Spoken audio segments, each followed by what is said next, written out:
name is David Tate. And I'm Sean Powell. And we invite you to join us as we continue talking through the text, exploring what Scripture does and doesn't say so that we can think biblically, live biblically, and be part of the solution that this world so desperately needs.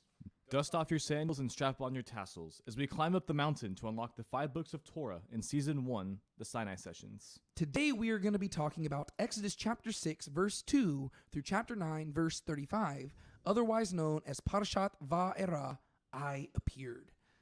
And we are going to begin things off just how we start off every single episode. And I'm going to hand things over to Sean. I am setting my timer right now, and you are going to try to recap the events of last week's section as quickly and as thoroughly as possible. And there's a lot that went down because it was the very beginning of the book of Exodus. You ready for it? I'll try. All right. 3, 2, 1, go. Okay, so the people of Israel are settling in Egypt, and they grow over a course of time. Basically, Pharaoh gets fearful that they're getting too great, so he tries to kill off the kids, and he puts them into slavery. But one kid in particular gets saved, and he ends up being found by Pharaoh's daughter and is raised in the Egyptian household. His name is Moses, and as he rises through the ranks, he comes across an Egyptian striking a Hebrew, but he ends up killing the Egyptian and is forced to flee. He goes to Midian for 40 years. God appears to him in a burning bush and calls him to go free his people from Egypt. And so he gives him a mission, and him and his brother Aaron, they go down and talk to the elders of Israel, and they tell them what God told them. They go to Pharaoh and ask him to free the people, but Pharaoh does not back down and calls them lazy and makes their work harder. The people go to Moses and Aaron and complain that they basically made their job harder, and so that's how it ends. How long do you think that was? Oh boy, minute 3. 58 seconds. Really? Yeah, you crushed that, dude. I should have got on my first guess video. Yeah, you could have kept going. You still had another minute, second and a half. So we introduced the book of Exodus last week, right? So we spent, I think, 12 weeks going through Genesis, and now we are entering into Exodus, and this is the part where the story really gets going in the section we're in today, because this is where we're going to be talking about the plagues. Not all of them. We're going to be talking about the first 7 of them. It's kind of the way that these early sections are kind of sectioned off is kind of weird, to where even today's section begins in verse 2 of chapter 6, not in verse 1. Yeah. But that's because presumably, I'm guessing, I haven't looked into the history of this, but I'm assuming these sections were created before chapter divisions were created. Oh, probably, yeah. Yeah. But one thing I think people fail to appreciate when it comes to Exodus, and I think I'm guilty of this as well, is how much the story just like hits the slow-mo button when we get to this part of the Bible. Because if you've been reading through Genesis, the first 11 chapters cover thousands of years. And then chapter 12 through 50 slows down significantly, but even then we cover hundreds of years, right? We kind of forget that it's hundreds of years because we really only cover Abraham, Isaac, Jacob, and then like Joseph and Judah. So it's 4 generations.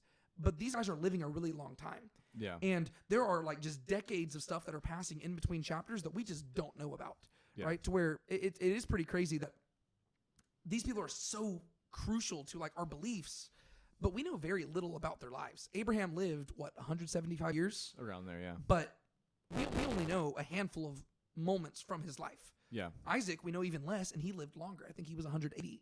Jacob lived to be 147, and we know the most about his life. But even then, it's just all very condensed. Yeah. And then Joseph, he lived about 110 years. And so whenever you look at that, we're still covering a very long span of time. Yeah. We flip Exodus, and the opening verses cover presumably a few hundred years, basically 200 to 400 years, depending on who you ask, and how people date the Exodus event. And then we get to the life of Moses, right, which begins in chapter 2. And basically, Exodus chapter 2 covers 80 years of time, to where by the end of the beginning of the chapter, Moses is born, and then at 3 months old, he's put into a basket, and then about halfway through the chapter, he's 40 years old and fleeing into the wilderness, and then by the end of the chapter, he's 80 years old, and he is dwelling in Midian, to where in chapters 3 and 4, at 80 years old, he gets to encounter God. And if you're wondering where we get these ages, some of this comes from the New Testament, but some of it actually will come from the section we go through today, where we are going to learn what Moses' age is and what Aaron's age is, because we're going to learn that Aaron is 83 and Moses is 80 in the current events. And then basically beginning with chapter, I guess, 3, 4, and 5 through the rest of Torah, we are covering 40 years of time. And most of that is actually devoted to these opening years, right? To where the rest of Exodus takes place over the course of a few months. And then Leviticus presumably takes place around that same time period. And then a good portion of Numbers takes place while they're still camped at Sinai for basically 2 years or less. And then you get a time skip to the end of the wilderness wanderings, and then the back half of Numbers, and then all of Deuteronomy takes place on the edge of the Jordan. And so it really is kind of crazy. Like, I don't think we appreciate that very much, but we've got so much content dedicated, like in the Bible, dedicated to just these several months and really these years that are going to be camped at Sinai. So basically starting here through the Exodus all the way to Sinai, there's so much room in the Bible dedicated to this that it really does give the impression that these are very significant things that take place. Yeah. To where I'm trying to think if there's anywhere else in the Bible that devotes so much attention to just like such a little amount of time.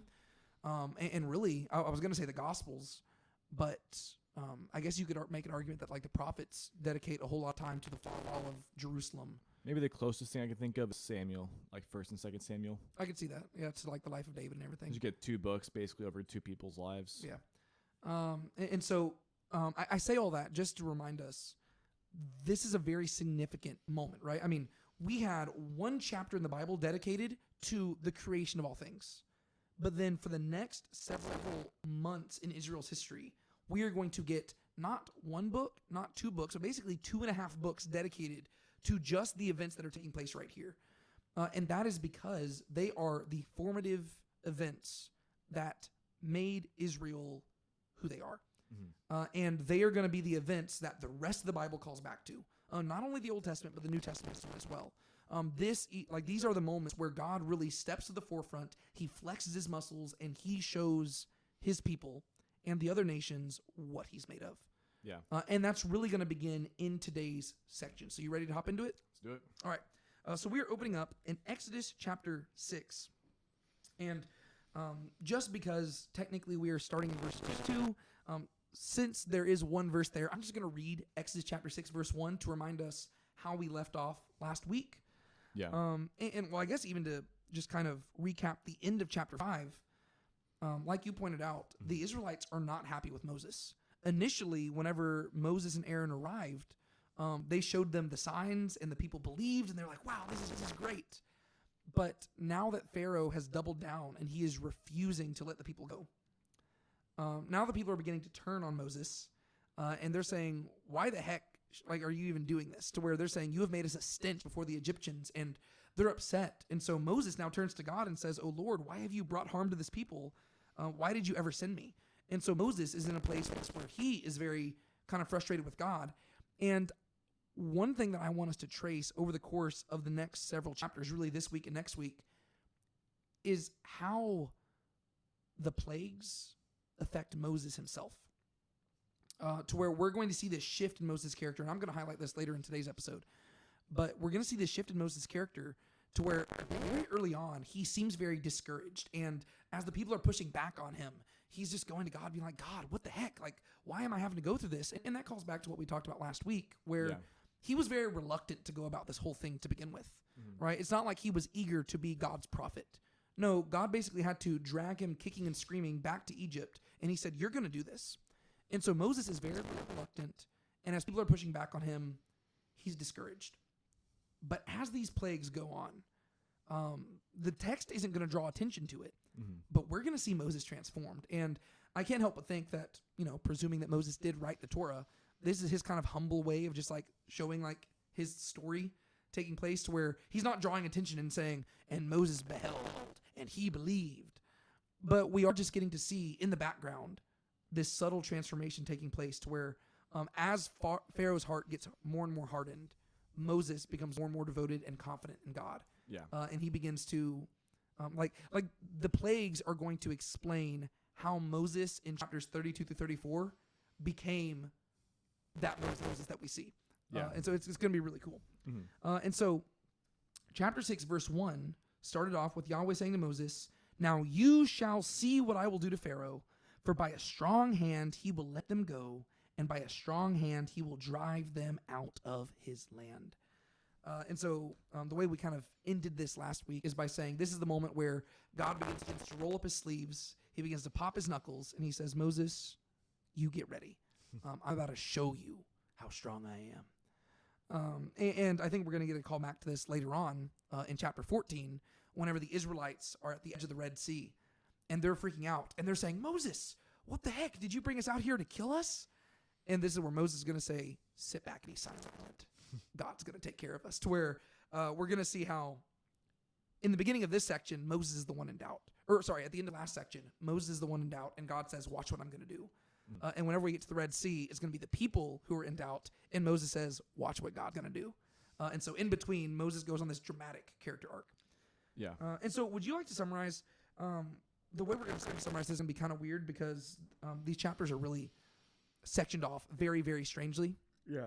But would you like to summarize maybe just what happens in like the first, like, I guess like 6 or 7 verses, 6, 7, the first 6 or 7 verses in this, or I guess 8 verses, chapter 6 verses 2 through 9. Do you want to summarize just kind of what goes down right there?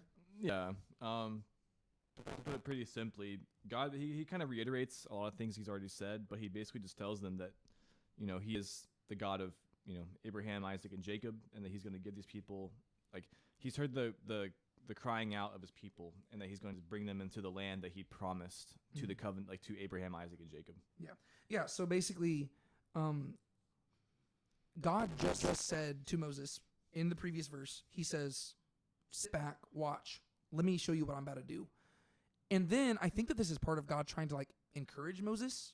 And he says, let me tell you, like, basically the section can be split into 2 sections, right? Verses 2 through 5, God is communicating certain things to Moses. And then in verses 6 through 9, he is telling Moses what to communicate to the people, right? And so honestly, since it's such a short section, let me just read through it. Okay.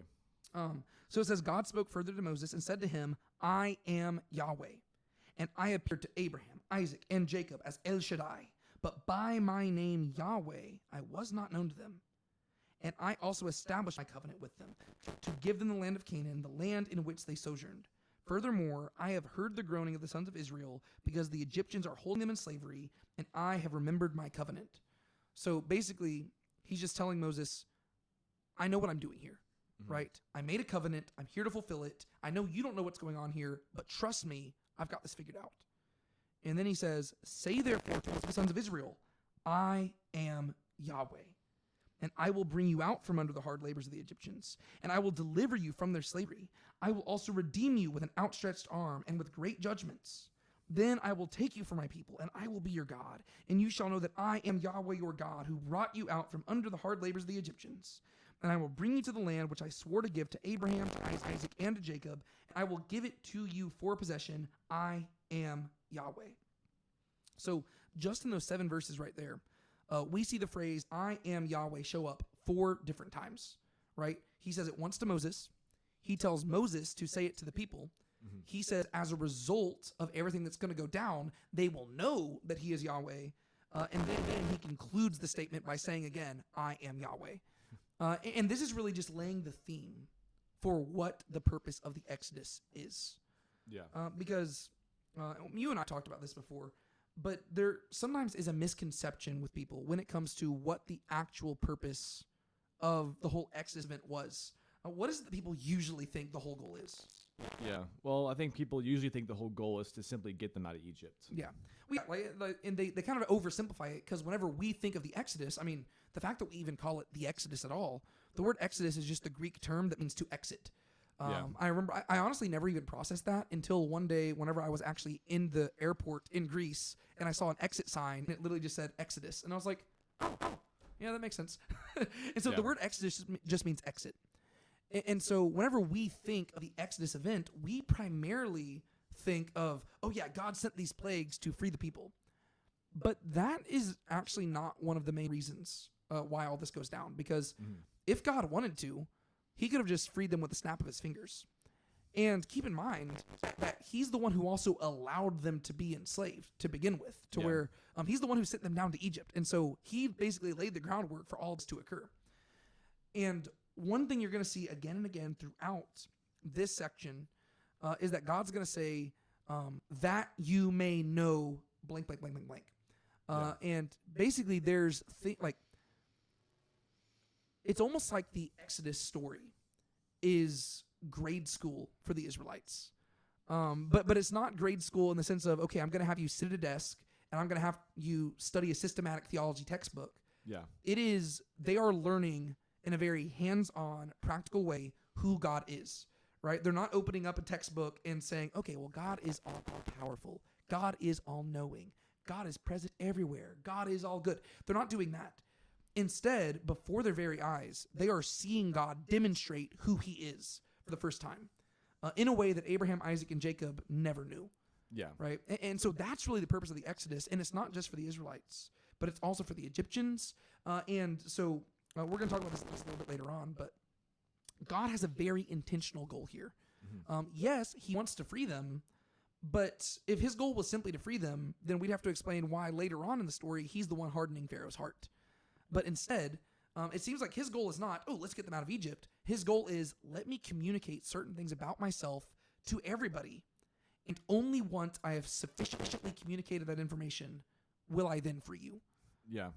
And so it's not like this is like we kind of portray this like a battle to where it's God versus Pharaoh and like the Egyptian gods. And that's kind of what's going on, except God makes it very clear, no, I'm going to just humiliate Pharaoh. And it's almost like he's playing with them. It's not an even battle. It's not like God is struggling here. No, he knows what's going to go on from the get-go. And he knows how it's going to go down. But he has certain things he's wanting to communicate ahead of time. Yeah, he holds back for the whole time. Yeah.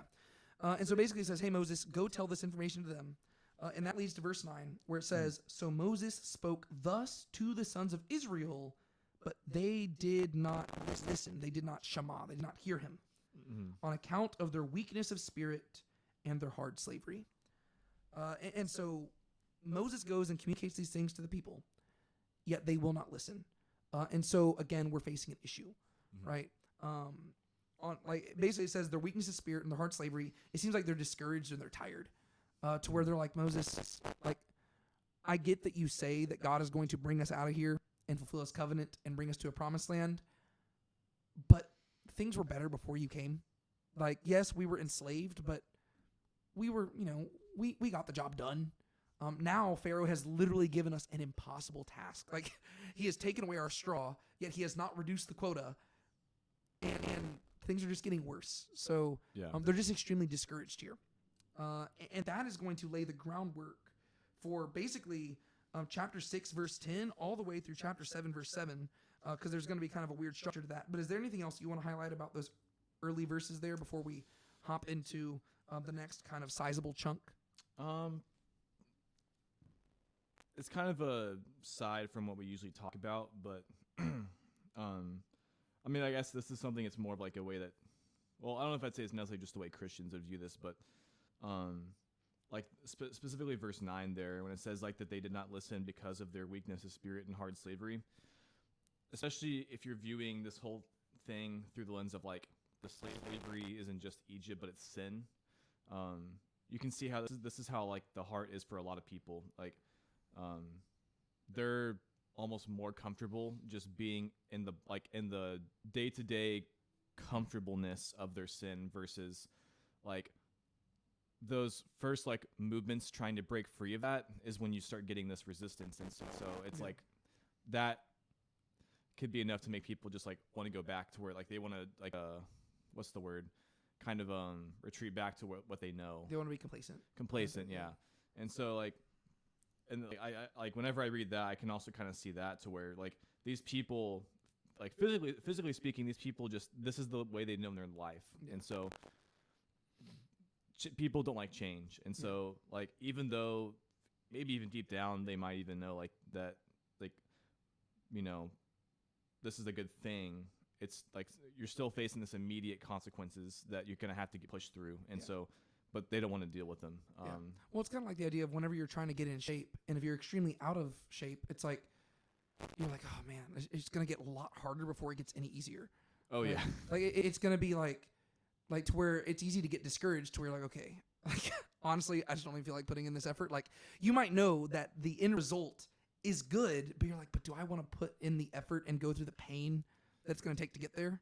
Yeah. Especially because right now they're in that stage where it doesn't seem like the results are paying off, to where it's like they're like, if you're going with the working out metaphor, it's like they're dieting, they're working out, but whenever they step on the scale, the weight is going up and they're not seeing the results in the mirror. And so they're like, what's even the point? To where it's like, yeah, like they're almost like, it was almost better before. And so really you could almost argue that the weakness of spirit and the hard slavery, those are just excuses for really what is underlying sin, where they just are like, we've kind of just become addicted to being enslaved. It's just it's their lifestyle now. Yeah, and I don't think that's a stretch. I think it's not necessarily like throughout the story. I mean, our main goal here is to mainly focus on the story itself, not so much like the other stuff. But I think that especially when you read through the New Testament, but I think throughout the implication is that this is supposed to be kind of a, I don't want to say metaphor, but there is supposed to be this representation of like, this is also the slavery of sin. Yeah. Well, and I think that that's justified because I don't even remember who it was, but I've heard some commentators suggest that really what Torah is God explaining to us enslaved people what it's like to be free. And a lot of the commands is like him just saying, okay, well, when I give you this land, here's how you can conduct yourself in a way that makes it to where you are not treating people the way that they treated you in Egypt. And like he is giving them a taste of freedom, but it requires you to renounce sin because like Egypt, what we're going to see with Pharaoh, he is continuously hardening his heart. And he's even going to say at points, I have sinned, to where he recognizes that like in his most self-aware moments, I guess you could say that he's just like going through the motions there, but I think that he probably in the moment thinks, yeah, I've sinned, I messed up. He recognizes that his physical resistance comes from a heart issue. And the text definitely recognizes that because it continually says he hardened his heart, right? And so the text is not letting us miss the fact that what people physically do on the outside and their stubbornness and their resistance and their stiff-neckedness, it ultimately traces back to a heart issue, which is sin. And so I think that it's not really too much of a stretch to say that is what's going on here with the Israelites. And that's going to be why, I mean, I guess that's really going to kind of culminate with like Passover and stuff like that, which we'll get to next week. Yeah. But yeah, so that's really the introduction to everything here. And it kind of just lays the groundwork because we see that God's got a lot to do, right? He needs to put the Egyptians in their place. He needs to convince the Israelites that this is actually worth like going through. And he needs to kind of encourage Moses and let Moses know that like, it's not just going to be like God, he is going to actually do what he said. Yeah. Right? Because technically, whenever you go back to the conversation that him and Moses had, he said at the time, the proof that you will get that I'm going to do this through you is that you will bring them back to this mountain. And so if you're Moses, you're probably thinking, well, how long is that going to take? And like how long am I going to have to wait for the proof? Whereas God very quickly is going to say, well, let me show you. And so that leads us into this interaction between God and Moses, which is going to be kind of, it's going to be like in a sandwich structure in the text itself. So if you go from chapter 6, verse 10 through chapter 7, verse 7, you really just have this like one narrative unit that really just revolves around this one question that God asks to Moses. Would you like to summarize what happens there and then maybe even just start off the conversation by sharing some of your thoughts? Yeah, or do you mean the question that Moses has? The question that Moses asks to God. Okay, yeah. Yeah. I don't know if that's what I said, but... Yeah. So the main question that he asks God is, he says, behold, the sons of Israel have not listened to me. How then will Pharaoh listen to me? For I am of uncircumcised lips. And that, like you said, there's this sandwich where he asks this question and then God commands them something. And then there is this like section following right after, and then after the section, it goes right back to the question again, to where he asks about how he's going to do this with uncircumcised lips, and then God commands like him and Aaron again. Yeah. And so the structure of it's just kind of weird, to where really reading through the text this time is the first time that I'd even noticed that it was kind of oddly structured because, Yeah. but I think this is the way of the text really just lingering in I guess the situation that Moses is in right now, because he is being asked to do an impossible task, and everybody's against him. Pharaoh's against him. The Israelites are against him, and so far, God has not done anything to make things easier or prove that it's actually going to be accomplished, right? And so he asks this question. He says, God, I can't even get the Israelites to listen to me. How the heck am I going to get Pharaoh to listen to me? Like these people should at least want to be free, yet they won't listen. And now you're expecting me to go before the most powerful man in the world and tell him to set them free. How is he going to listen? And then he says, to make matters even worse, I'm of uncircumcised lips. So he says, literally, I'm of foreskinned lips. And we'll talk about that phrase in a second. But this kind of seems to allude back to chapters 3 and 4, where Moses kind of said, well, I'm not a very good speaker. And it could be that that was an excuse. That could be that there was some truth to it. I don't know. But it seems like he's really saying, like, God, you did not pick the right guy for this because I can't even get Israel to listen to me. How am I going to get Pharaoh? And then it says, verse 13, Yahweh spoke to Moses and Aaron and gave them a command for the sons of Israel, for Pharaoh, king of Egypt, to bring the sons of Israel. And so it says that God answered Moses and Aaron, but we're not told what exactly God said. But then you fast forward to the end, and the very end of chapter 6, it says, Moses said before Yahweh, behold, I am of uncircumcised lips. How then will Pharaoh listen to me? And so what we see is that this is picking up with that same exact moment. And then chapter 7, verses 1 through 7 is where we actually get to see God give his response. But then in between, we have this really weird section. To where the section begins and ends with the same moment. Moses asking this question, and then apparently receiving a response. And then what happens in between there, and what is going on with that? So it seems to be basically a genealogy. It's not quite exactly as clear as a typical genealogy, but it's basically a list of the heads of households. And so it starts with Reuben, and then it moves on to Simeon, and then Levi. And then it stops at Levi. It doesn't go on to the other sons of Israel. And then it just goes deeper into the genealogy of Levi. But it ends with Moses and Aaron, and it says, like, this is the same Moses and Aaron that we're talking about in the story. And I'm not entirely sure why it's here, but it's obviously important. Like, this is one of those sections where it's like, if something sticks out, it's probably worth spending a little more time on and figuring out why it's there. Because it seems very intentional that it would repeat something right before and after this section. And the best I can conclude is that, I mean, even the verses leading up to the question that Moses has, where he says he has, like, uncircumcised lips, throughout this entire section of, or the entire chapter of chapter 6, there's a strong focus on covenant. Like, almost every verse mentions the covenant, where it's the covenants that he had with Abraham, Isaac, and Jacob. He says that he will take them to be his people, and that he will be their God. It's basically a covenant. And so there's this focus on covenant. And then Moses says, I have, uncovenanted lips. And then we go back to this genealogy, which, again, whenever you think covenants, you think of, like, the line of Israel, or the patriarchs. And so you think of, like, being, like, a part of this covenant is being a part of the family, which means being descended from the right people. And so it seems like there is this intentional draw to, like, hey, remember who you are and where you're from. And so we get, again, Moses is a son of Levi. And so we get this more purposeful genealogy to where there's no reason for it to really list other sons. So it goes into Reuben, Simeon, and then Levi, boom. And then it goes and focuses on Moses and Aaron. So it seems like a strong attention to the fact that, like, they are in fact of the covenants. Yeah, well, it seems like the main reason this genealogy is put here is specifically to raise questions in the reader's head. And I love that, because I just think it's so cool that, like, a lot of times whenever we think of ancient people, this is really just this is what C.S. Lewis calls chronological snobbery, where we like to think that we are so much smarter and more articulate than they were. But as I've been studying Torah, I just can't help but appreciate how well crafted it is, to where it is very clear that what the author is doing here is he is trying to throw the reader off. Because the way it begins is it cuts from this, like, you have this interaction between Moses and God, Moses asks a question, and then it just cuts, and it says, these are the heads of their fathers' households. And you're like, oh, okay, that's weird.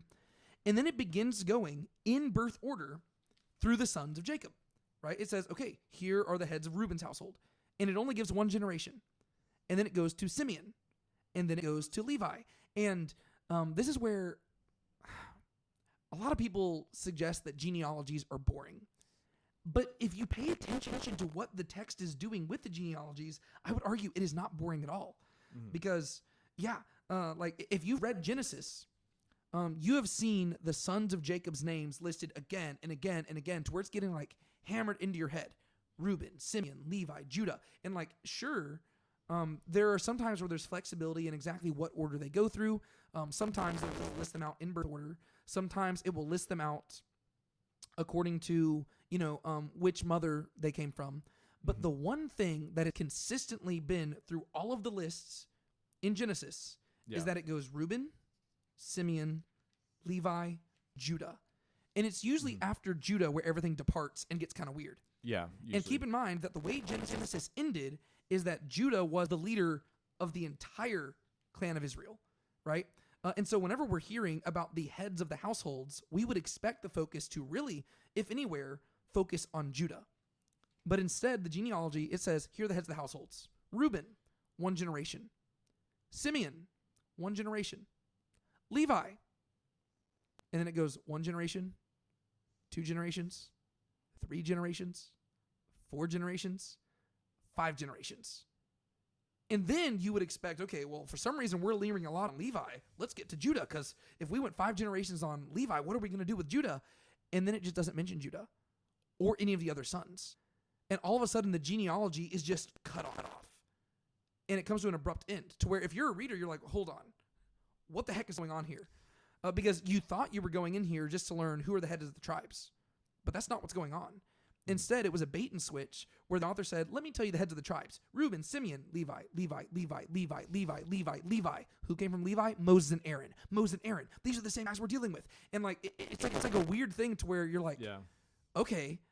And then it turns out, the author kind of just, he set you up to think that this is what we were doing. But in reality, he was saying, I haven't told you where Moses and Aaron came from yet.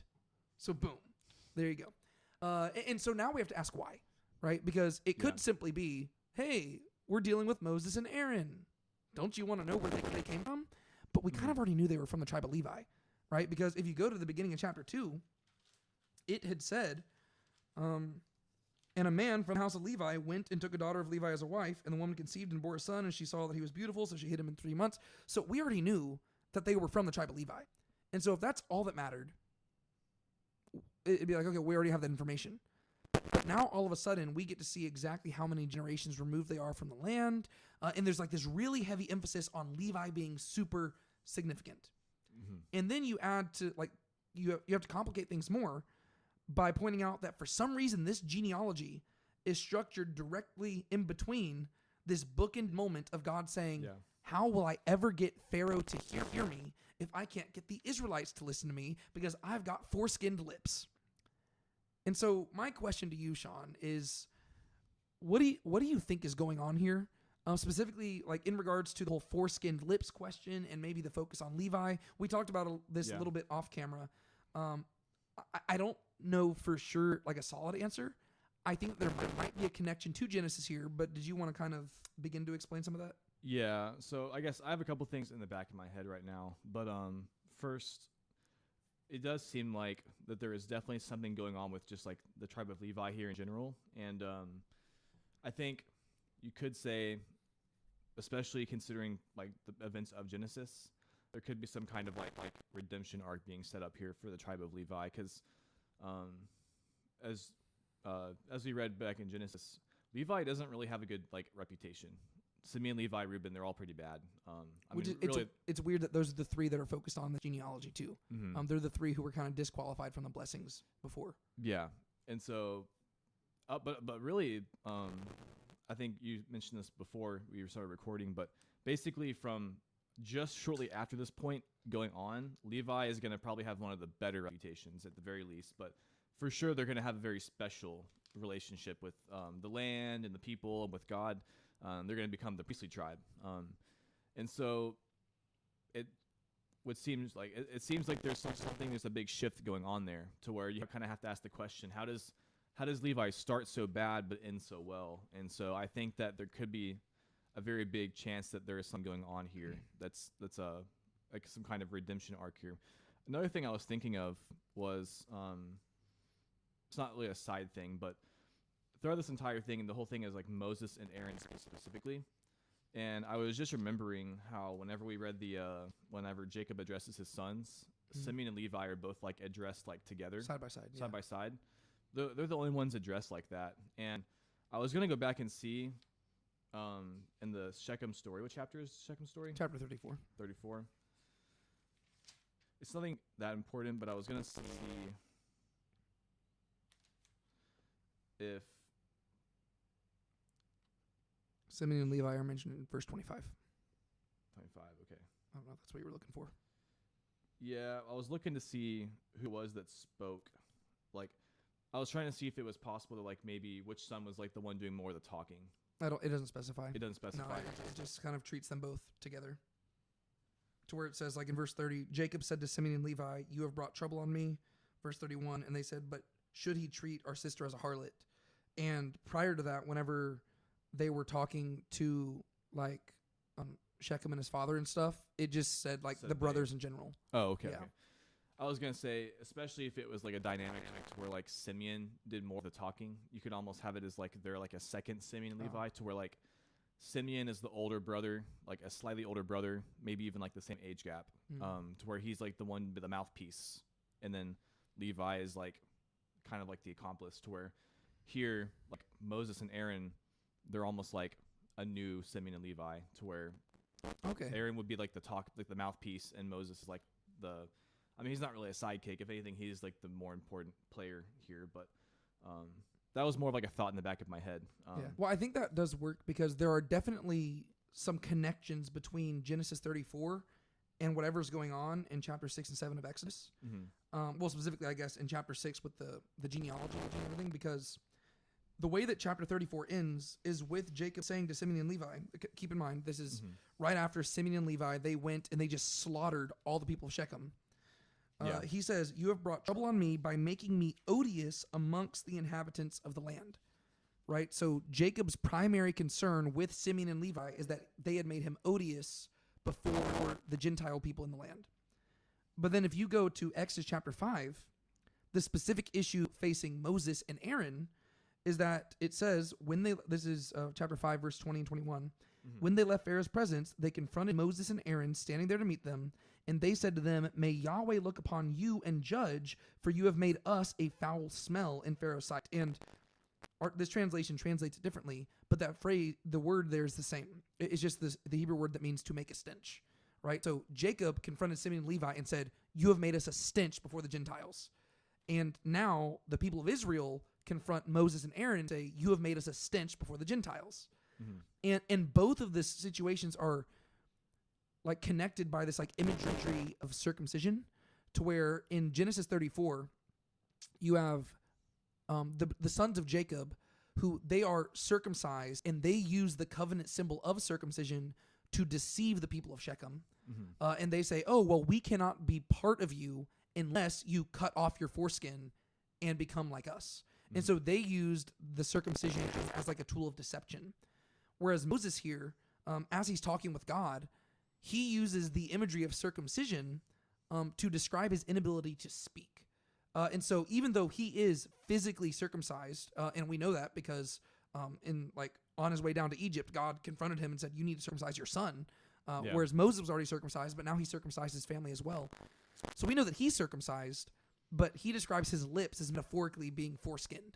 And so it's almost like this reverse, to where Simeon and Levi were priding themselves on their circumcision and were using that as a tool to harm others, whereas Moses is humbling himself, and even though he's part of the covenant, he's almost portraying himself as being so ill-equipped to fulfill the covenant that he could never stand before Pharaoh, where he thinks that, like where Simeon and Levi were able to murder all the people of Shechem, it's almost like Moses is just terrified that Pharaoh has way too much power. Yeah. And so there is some sort of connection going on between these two stories. Yeah. I don't really know what it is, and then you have the emphasis of the tribe of Levi, the tribe of Levi, the tribe of Levi, to where it does seem like this is supposed to be the beginning of their redemption story, to where Yeah. If Genesis 34 is like the origin story where we get to see that Levi is just really messed up, well, this is where we begin to see how they are going to climb back up and eventually become the priestly tribe. Yeah, I could also see as one last thing. So you have in Genesis 34, the reason that they give for like striking down the people of the city is they say, should he treat our sister as a harlot? So it's like, and I forget the exact wording where it says like that. Wait, his name was Shechem, right? Yeah. Shechem like took her and violated her, right? Yes. And so the imagery is like he essentially is striking her, and so they decide to strike down the people of the land. You can fast forward to the beginning of Exodus. The language literally says afflicted her. Okay. Which that's another connection with Exodus, to where it says That's that true. he afflicted her. Mhm. And it says that the Egyptians afflicted the Israelites. That's true. I hadn't even thought about that. I was gonna say with Moses in the very beginning, to where remember how like Jacob had the whole thing where he deceived Esau, and then he had to go into a mini exile to kind of like meet his not meet his maker, but like he had the whole story in exile, and then he came back to where Moses sees an Egyptian striking a Hebrew, but he strikes down the Egyptian, and he kind of makes himself a stench, and then he has to leave, and he goes into this little like second exile like Jacob did.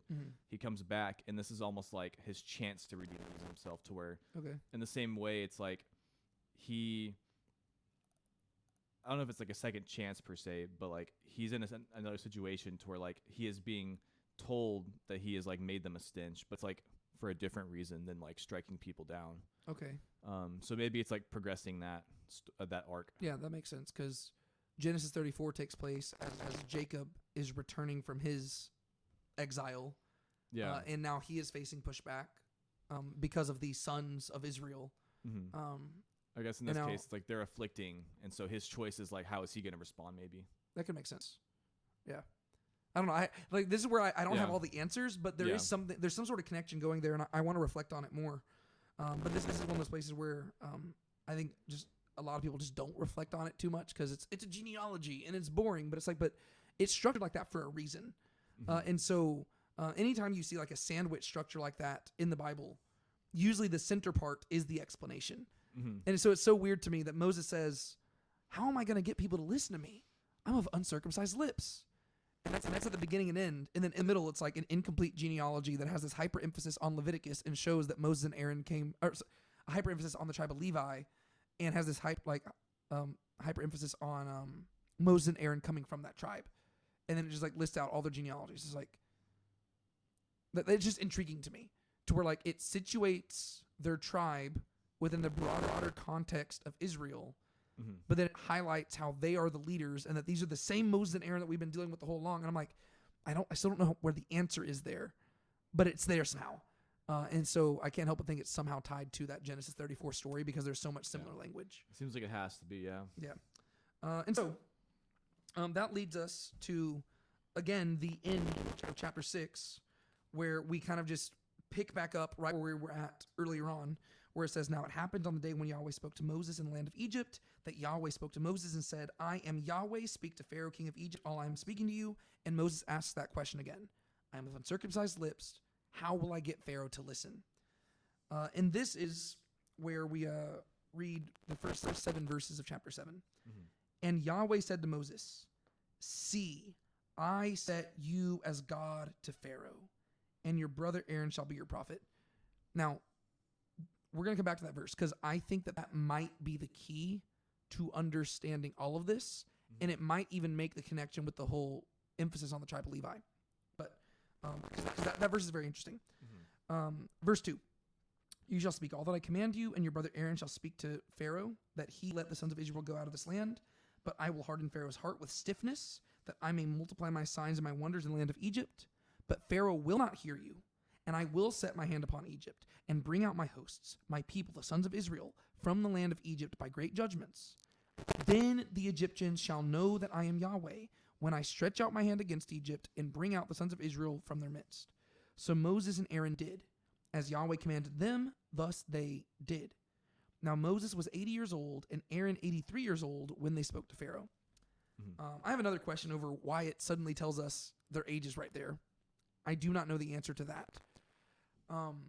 Other than I guess that in the genealogy it was emphasizing like the chronology of like ages and stuff like that. So maybe it's just like it's almost situating these verses as being like flowing from the genealogy. But what do you make of verse 1 there? We had a similar verse that we talked about last week because in chapter 4, I believe it was, in chapter 4, verse 16, at the end of God's conversation with Moses at the burning bush, he had said, Aaron shall speak to you for the people, and he will become as a mouth for you, and you will become as God to him. And so now we go to the beginning of chapter 7, and it says, I have set you as God to Pharaoh. And it doesn't even have the word as there in Hebrew. It just says, I've set you a God to Pharaoh. Yeah, I've made you God in his eyes. Yes. Yeah, I have made you God to Pharaoh, and your brother shall be your prophet. So what are your thoughts on like what that means? And I'm kind of just throwing this at you. How do you think this might possibly connect to the stuff before? And if you don't have an answer, that's fine. But yeah, so I think probably the most straightforward, just first thing is when you consider chapter like 3 when Moses was talking to God, and originally the plan was that God would talk to Moses and Moses would talk to Pharaoh, but Moses was trying to push back on that, and so God basically just added an extra step in that not process, but in the mediation. Yeah, in mediation. There you go. And so originally it would have been that God would be God to it'd be that God would be God to Pharaoh, and that Moses would be the prophet. The mouth. Yeah. And so he would just speak through Moses. Whereas because of Moses' pushback and basically not him giving him no excuse, he instead puts Aaron in Moses' place to where now God will speak to Moses, and therefore Moses will be as God, like in the role that God would have played to Pharaoh. He'll play that role to Pharaoh, and he'll speak to Aaron, and Aaron will speak to Pharaoh. Yeah. So it's a role thing. Yeah, and I think that this is going to be reflected in the text itself. We're not going to break it down every single time, but there are times where, like, God will say, "Go say to Pharaoh, thus says Yahweh," and he will say, "Watch as I raise my hand and lift my staff." And like, it's God speaking, but he's almost speaking as if Moses' hand is his hand, and Moses' staff is his staff, to where it's literally like, it's almost a theatrical, like, kind of makes me think of Ezekiel. It's almost like there's a theatrical play going on, and Moses is playing the part of God. Yeah. And Aaron is playing the part of the prophet, which is also funny, though, because literally Moses is the prophet and Aaron is just his spokesman. You know what I mean? Like, to where it's almost like God is just like playing along with Moses, being like, okay, if you're afraid to talk, then how about you play me and your brother can play you? Like, it's kind of funny. And maybe in a weird way, it also puts Moses as being like an idol. Like, which, again, if we go back to like the beginning of Genesis, the whole thing was like man was kind of meant to be God's like idol on earth. Yeah. And so there could be that aspect as well, to where he is giving, like, whether that's the intention, he is technically giving Pharaoh like a physical, visible, like, this is God. Yeah. Even though Moses isn't obviously God, but like, there could be that as well. Well, I think that fits especially for the imagery going into the plagues, because that's going to make it to where it's Moses versus Pharaoh, right? To where you've got this man who, I mean, according to Egyptian beliefs, is God on earth, like Pharaoh, versus Moses, who is God's representative on earth. And then you've got Aaron, specifically in the first 3 plagues. We'll talk about that, but it's interesting. The first 3 plagues, Aaron has a lot more to do, to where in every one of the first 3 plagues, God is going to say, Moses, go say this to Pharaoh, and go say this to Aaron. And then after that, Aaron's going to kind of just drop out, and he's going to be mentioned here and there, but Moses is going to kind of step to the forefront. Again, we see that character arc. But what's interesting is that the first 3 plagues are also the plagues which feature the magicians of Pharaoh. And so it's interesting to where you've got Moses versus Pharaoh, and then you've got Aaron versus the magicians. You know, to where it's like there is like a dual fight going on here, to where you've got a fake God versus the representative of the true God, and then you've got fake prophets versus a true prophet. And so it is kind of interesting there. The way I think, or I'll tell you my thoughts in a second. How do you think that this verse might kind of explain stuff like just, I'm just throwing it at you to just get you think on your feet. Is there a way where you could see how verse 1 here might possibly explain the hyper emphasis on Levi in the previous section? I don't know if this is what you're going for, but I mean, whenever you go forward, we're going to see that Levi will become the priestly tribe. And so I don't know if this is what you're going for, but the role of a priest is to mediate. And so it could be that this is kind of foreshadowing where the tribe of Levi is going to go, which is that they kind of are going to be as God to Israel, and then Israel will be as like the prophet, like the nation of priests to the nations. Yeah. Well, the way I was thinking of it is if you're kind of just following with the imagery, right? So God says, I'm going to make Moses as God and Aaron as his prophet, right? Technically speaking, though, like I already highlighted, Moses is really the prophet, and Aaron is the mediator between the prophet and the people. And so now we're left with the question of, well, what role is that? And I would argue that that role is a priest, right? Like the priest is really like the priest is the one who, like Moses is quite literally the prophet who is passing the information along, and then Aaron is the one who is doing the things with his hands, right? He's the one who's actually going out there and doing stuff, and then like speaking and actually interacting with the people. And I would argue that's kind of what a priestly role is. And sure enough, by the end of Torah and stuff, Moses is going to go down in history as the greatest prophet ever, and Aaron is going to be the high priest. Yeah. And so it's almost like identifying, like, okay, so here's the tribe of Levi, and there's Moses and Aaron, and these are the same Moses and Aaron that we're dealing with here. And so it's like it's explaining how these guys are going to be the chief most prophet and the chief most priest, and they really are the beginning of why Levi later on will be elevated to where you get to the next book of the Bible, and what's it called? Leviticus, right? To where it's all focusing on the priestly tribe. And the same thing is going to be true with Numbers, to where even though Judah is the leading tribe, like just physically speaking, spiritually speaking, the Levites are going to become the leaders. And so what God says here, it kind of makes sense to me, to where it's like the Levites are going to, by and large, be they're going to more or less be God to the nations, to where they are the only tribe who can offer sacrifices. They are the only tribe who can function in priestly capacities.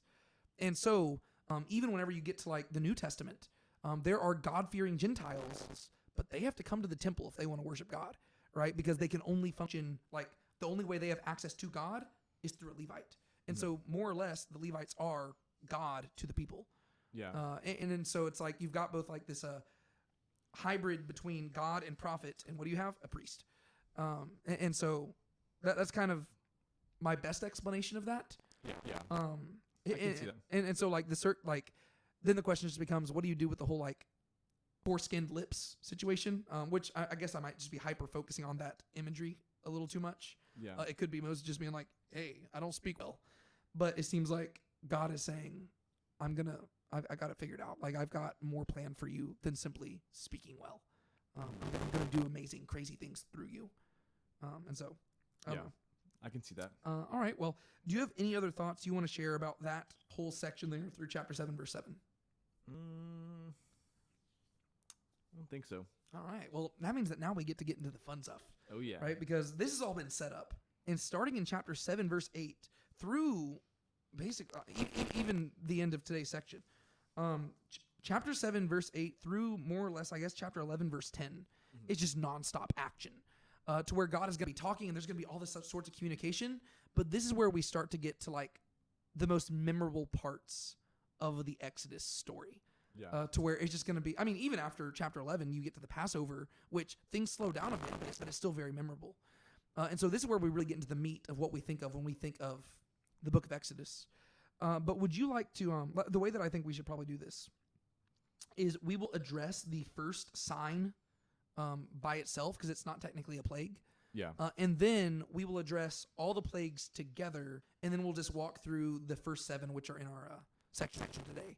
Okay. To where I think we'll be able to go through the plagues probably a little bit quicker, just because we're mainly going to be highlighting the differences and stuff. But Yeah. Would you like to just summarize what happens in verses 8 through 13? Yeah, basically they go and go to Pharaoh, and Aaron throws his staff down and becomes a serpent, just like with Moses and God in the burning bush scene. That happens, but then Pharaoh brings his own magicians along, and they're able to do the same thing. And so Pharaoh hardens his heart. Yeah. And so what do you think the purpose of this is? Like, why do you think this was necessary before the plagues. Because keep in mind, we already saw Moses and Aaron confront Pharaoh in chapter 5. So this is not their first interaction. I know if you watch Prince of Egypt, you might think it is. Yeah. But they interacted in chapter 5. Some time has passed. This occurs, and the plagues only begin afterwards. What unique contribution does this interaction have?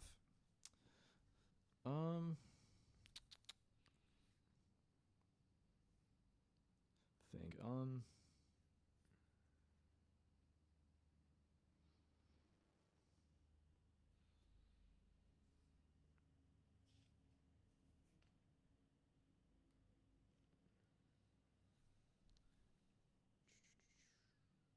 And there doesn't have to be a crazy deep answer here. I'm just Yeah. thinking, what practical purpose would there be?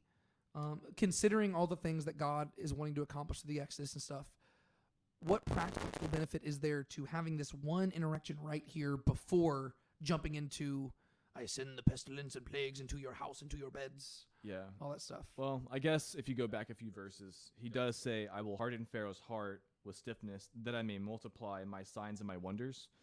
And again, that kind of calls back to what we were talking about before, which is that the purpose isn't solely to free the people, because if that was the case, basically none of these plagues are necessary. He would just, boom, free them. Yeah. The whole point is that he wants to delay freeing them because he has a point to make first. And so it could be something as simple as just this has to happen in order to basically almost give God the excuse to do this in the plague.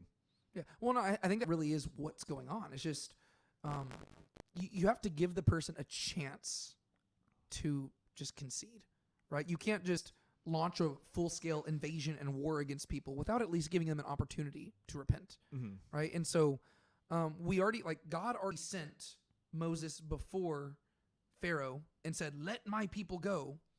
And Pharaoh's response was, I do not know Yahweh, neither will I let your people go. And it's easy for us to look at that and be like, oh, Pharaoh, you're so dumb. The issue is that he's just being honest at that point in the story. Yeah. He does not know Yahweh. Heck, he doesn't even know Moses. And he has no reason. Like, Moses is asking a very big thing. He is saying, I want you to free thousands and thousands and thousands of very important labor force. And to be fair, technically that's not what he asked. I don't think we addressed this last week. But what he asked in chapter 5 is, let my people go that they may celebrate a feast to me in the wilderness. Yeah. To where we're going to notice this is kind of a repetitive thing. Moses is not going to, like, more so as time passes, he's going to start being less specific. But the initial request is specifically, let my people go that they may serve a 3-day feast for me in the wilderness. Yeah. And real quick, we'll come back to this in a second, just because I don't think we talked about this last week. Why do you think it is that they ask that request and don't just say, let my people go that they may go inherit a land that God promised them? I mean, is it just that it could be easier for Pharaoh to say yes to that? I think so. And I think that what we're seeing here is, I think it shows that God is reasonable, right? To where he starts off, like he is so confident that Pharaoh will have a hardened heart that Moses doesn't even ask what he actually wants. He asks for something much simpler. He says, hey, let us just go for 3 days into the wilderness to worship God. Yeah. And Pharaoh won't even give them that. And so that lets us know right off the bat, okay, Pharaoh definitely will not free them, you know?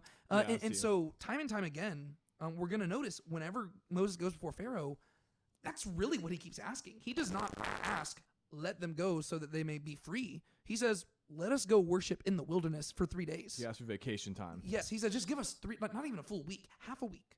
Let us go into the wilderness to worship God. And in most cultures, this would just be like an accepted thing, right? Like if you don't want people to rebel against you, let them practice religious freedom, right?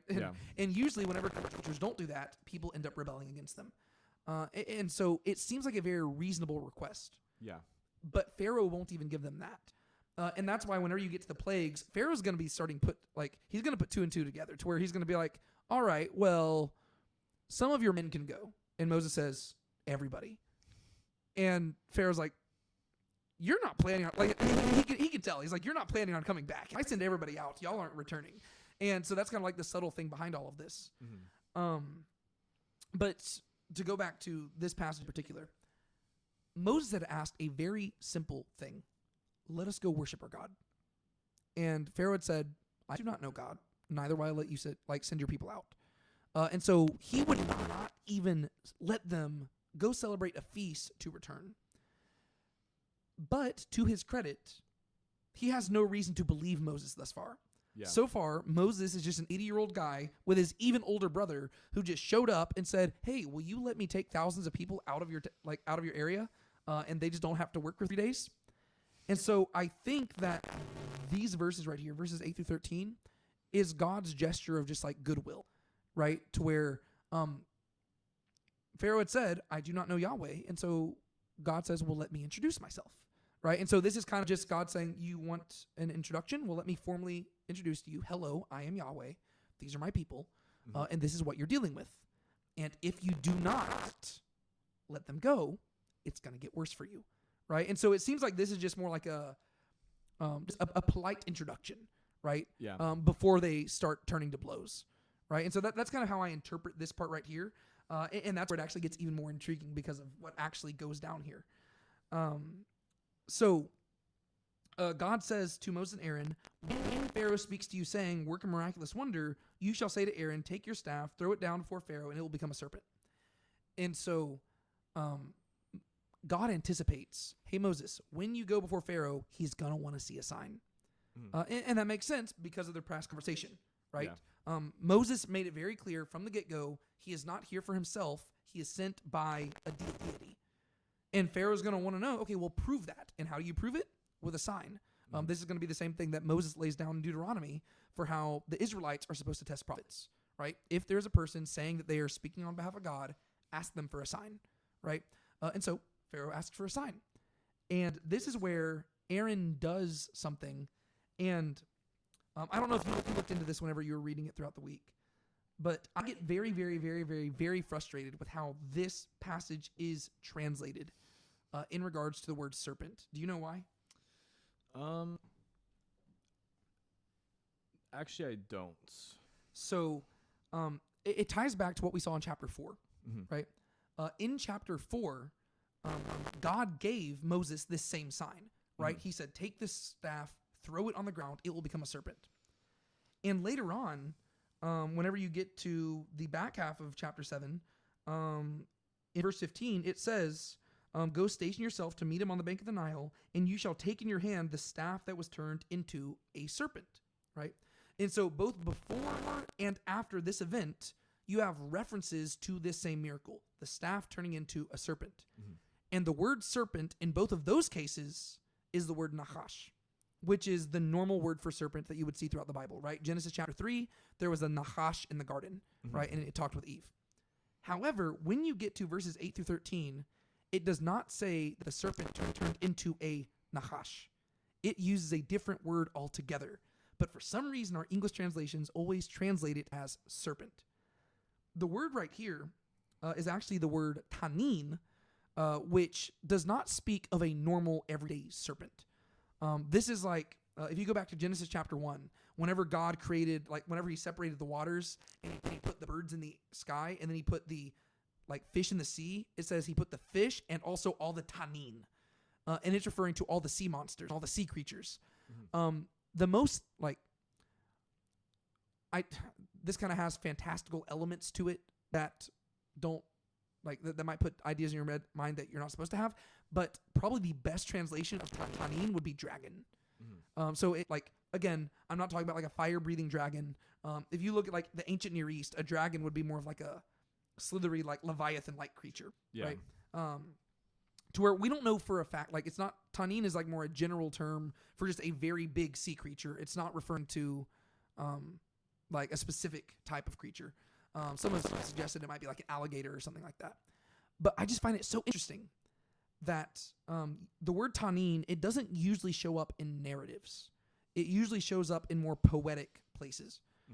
So Genesis chapter 1, it's got more of a poetic rhythm, right? God created the fish and the tanin, and he created the sea creatures. And then it shows up a lot in the Psalms, and it shows up in the book of Job, right? I believe. I could be wrong there. I think you're right.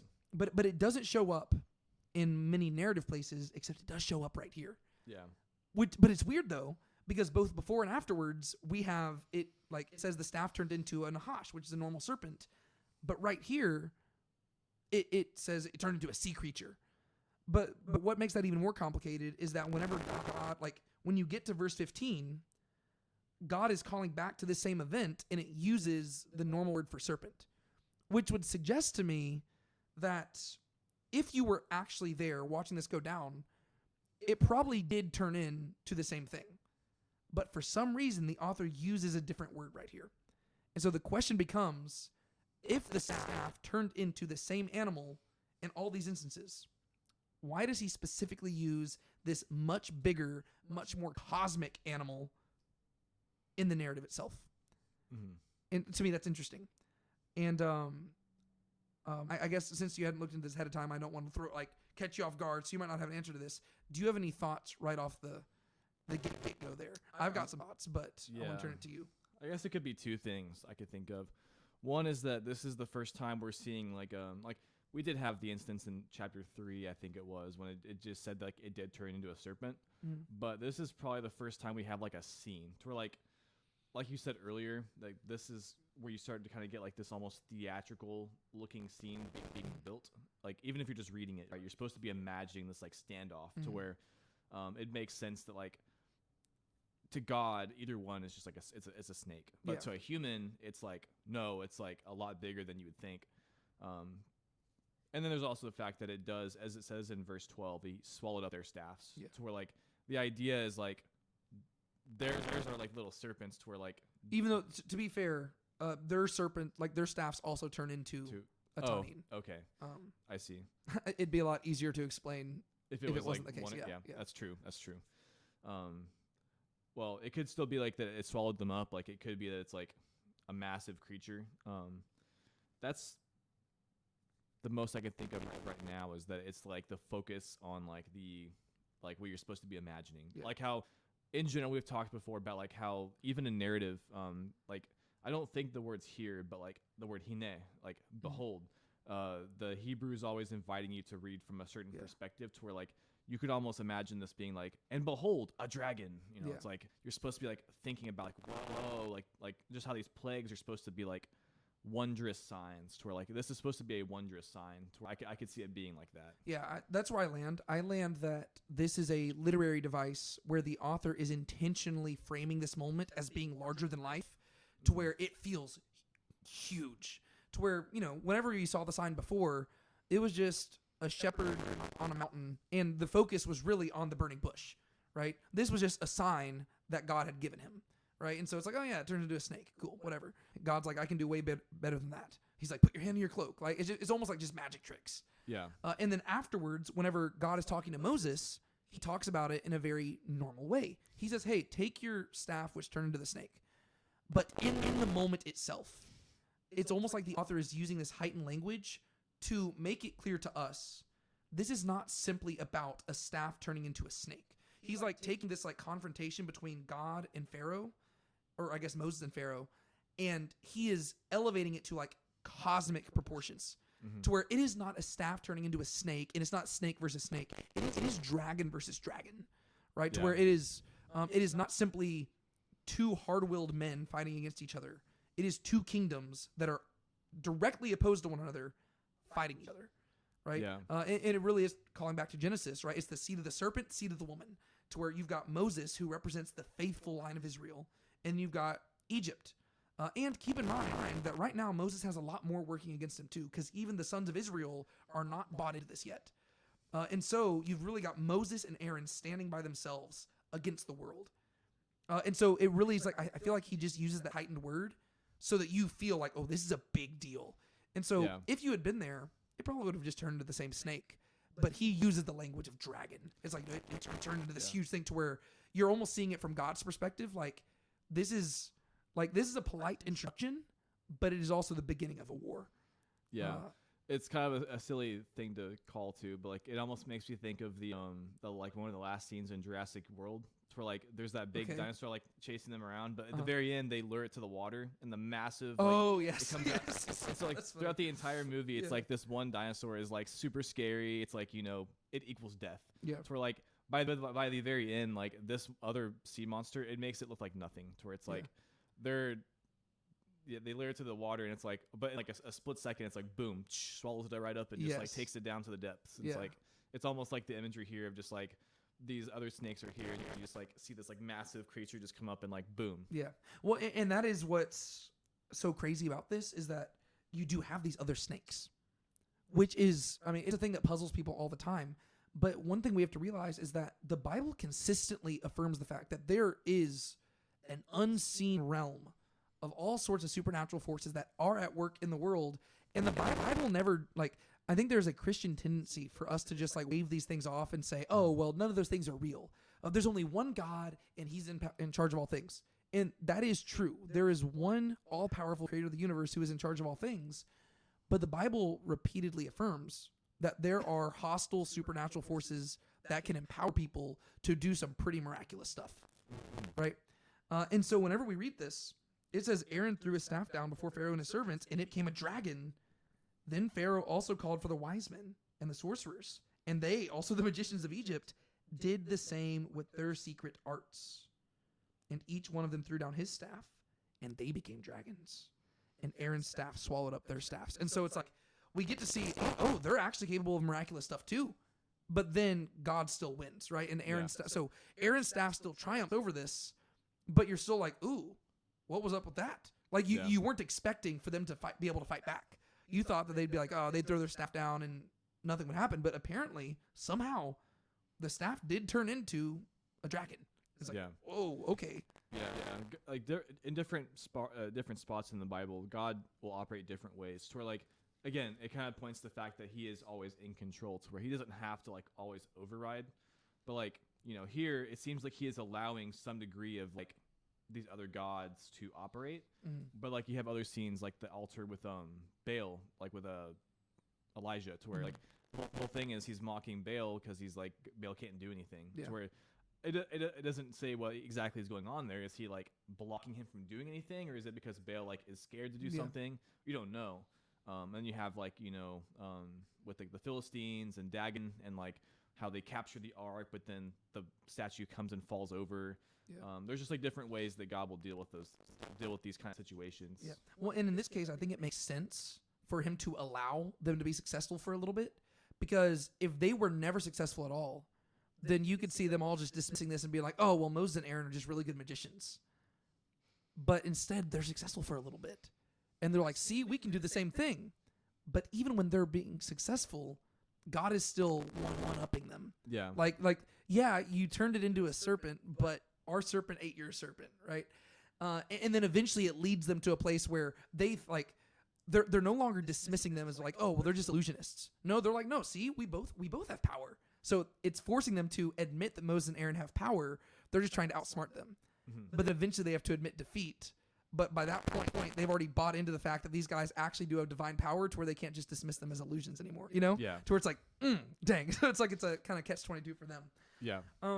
Real quick, I guess another thing just to highlight very briefly is that another purpose that this whole demonstration serves is that it kind of just lays the groundwork for a general structure for how the rest of the plagues are going to go.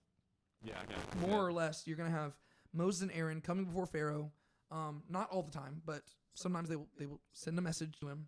Then they will enact the wonder or the miracle. Sometimes the magicians will respond. Sometimes they won't. And then eventually they will depart. And that's kind of more or less going to be how the different plagues unfold. There are a few just different linguistic things I want to highlight here. Just like things that seem to me to be an intentional callback to other stuff in the Bible. In verse 12, it says, each one threw down his staff, and they became... Oh, sorry. Verse 11. It says, Pharaoh called all the wise men and the sorcerers, and they also, the magicians of Egypt, did the same with their secret arts. What's interesting here is that the word for secret arts in verse 11 is a different word for secret arts that's found like in all the other instances. Oh, really? Right? Yeah, so... but it's only one letter difference, right? So in this instance, the word for secret arts is lachat, whereas in all the other instances, it's the word lot. Like so if you were to transliterate it, it's L-A-H-A-T versus L-A-T. Like lot. And the word lot, more straightforward, like it's a more straightforward translation. It just means secret, right? So throughout the Bible, the word lot will show up and just means a person doing something secretly. Mhm. Whereas lahat, it only shows up in one other place in the Bible, and we've already covered it, and it was not translated as secret. It's actually in the Garden of Eden. The last thing we read about is that whenever God kicked them out, he placed a cherub with a sword, and it says that the sword was flaming. And the word for flaming is lahat. And that is the only two places, those are the only two places where the word lahat shows up in the entire Bible, and it seems like it more properly means flaming. And so to me, I would suggest that what's going on here is that there's a pun to where the word lahat and lot are very similar, and I feel like they're being used almost interchangeably in this text to kind of explain what's going on. Like almost think of like, when like Batman like throws down his like smoke bomb and disappears. It's almost like what the first translation should say is they did the same with the flames, right? But all the other things are they did the same with their secrets. And I think the idea is that they are cloaking whatever they're doing behind like flames and spectacle. So it's like they've got like some flames and like some that they're throwing down. And in some way, they're secretly producing these solutions, if that makes sense. I see. But then I see why they translate it consistently as secret arts, because there is, like, in Hebrew, the text is intentionally like it's a pun to where there's lot and lachat. Yeah. The reason why, like in my translation, I did translate it as flaming though, is because if you read a little bit further on, there is another callback to that same exact moment in the Garden of Eden with the cherub. Because if you keep reading, that same verse I was talking about earlier, verse 15, it says, "Go to Pharaoh in the morning as he is going out to the water, and station yourself to meet him on the bank of the Nile, and you shall take in your hand the staff that was turned into a serpent." And the word for turned there is the Hebrew word hafak. And that is the same word that you see used to describe the sword in the Garden of Eden. Like where the whirling. Yes, yeah, because it basically says there was a flaming sword that turned in every direction. Mm-hmm. And so you've got those two words, lachat and hafak, in close connection right there. And then you have them again right here, to where you've got the Egyptians who are producing they're producing the appearance of a staff turning into a serpent using flames. But then God talks about Moses' staff turning into a serpent with the word hafak, turning. Mm-hmm. And so I just find that interesting. I don't know what to do with that, but there is like a intentional echo back to Genesis 3. I see. And I'm sure that they're like, I tried to wrestle through it. I didn't spend a whole long time on it, but just because there was so much to cover on this. But there seems to be some sort of connection there, specifically because there's a contrast, right? The flames are used to describe the magician's staff turning into a serpent, whereas the turning is used to describe the like Moses' staff turning into a serpent. It's true. To where it's like God's acknowledging that Moses actually did, whereas with the magicians, we're assuming that they did, but it also implies that there were like flames and stuff to where you don't know for sure, right? Mm-hmm. There was something going on there where it was veiled in secrecy. And so, and then I don't know how either of those connect back to the sword and the cherub. And but then you also have a Nahash being relevant in Genesis 3 as well, where there is a serpent introduced into the story. And I guess as a result of the serpent's actions, the people are kicked out and they are blocked from returning because of this flaming sword that's turned. I don't know. There's some sort of connection there. I haven't really figured it out. Did you have something you were going to say? No, nothing important. I was just thinking that, that's very. I didn't catch that at all, but that is interesting. Yeah, and then there is another callback in here. Specifically, there are several phrases in this same section that calls back to Genesis 41, specifically the moment whenever Joseph was taken out of prison to go stand before Pharaoh and interpret his dream. Mm-hmm. Because the first time we ever heard, in I guess verse 11 here, it says Pharaoh called for the wise men and the sorcerers, and they also, the magicians of Egypt, did the same thing. So we've heard of the wise men and magicians of Egypt already in Torah, and that was in Genesis 41, to where Pharaoh wakes up from this dream. He calls for the wise men and the magicians, and they could not interpret the dream, right? But then we also have several phrases that call back to the content of Pharaoh's dream itself. Because in verse 12 here, it says, each one threw down his staff, and they became serpents, but Aaron's staff swallowed up their staffs. And that Hebrew verb for swallowed up is the same verb that we had in Pharaoh's dreams whenever it said that the what was it? I think the cows swallowed up the other cows. Yeah. And so it's that same language of swallowed up, and I believe that's the only places where we've seen that verb show up so far. And then also the beginning of the first plague, it begins with God saying, "Go to Pharaoh in the morning as he is going out to the water, and station yourself to meet him on the bank of the Nile." In Hebrew, the literal phrase is on the lip of the Nile, right? So it's the bank. But that phrase, the lip of the Nile, it also showed up in Pharaoh's dream because Pharaoh said that he was standing on the lip of the Nile. And so, again, I don't fully know what the, I guess I do understand what the comparison would be. I guess I just might be trying to make a deeper one, but Yeah. I think that the simplest connection to that would be we've already seen an instance where we had a man of God or a prophet of God coming face to face with the magicians of Egypt, and last time it resulted in Joseph, the man of God, being elevated above the magicians in Egypt by being able to do what they could not. And so, at the very least, we have that same thing taking place right here. I don't know if there's a deeper connection than that, but I just want to highlight that this is calling back to Genesis 41. I guess I just am more curious about like why it specifically is tied to the dream itself.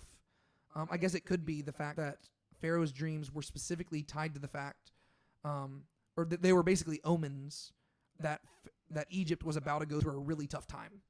Yeah. And Joseph was sent to make sure that Egypt was delivered from that tough time. And Moses right here is giving Pharaoh the opportunity to be delivered, but Pharaoh's not going to take it. And so in the end, the consequences are going to be the same. The man of God will be elevated above the magicians of Egypt.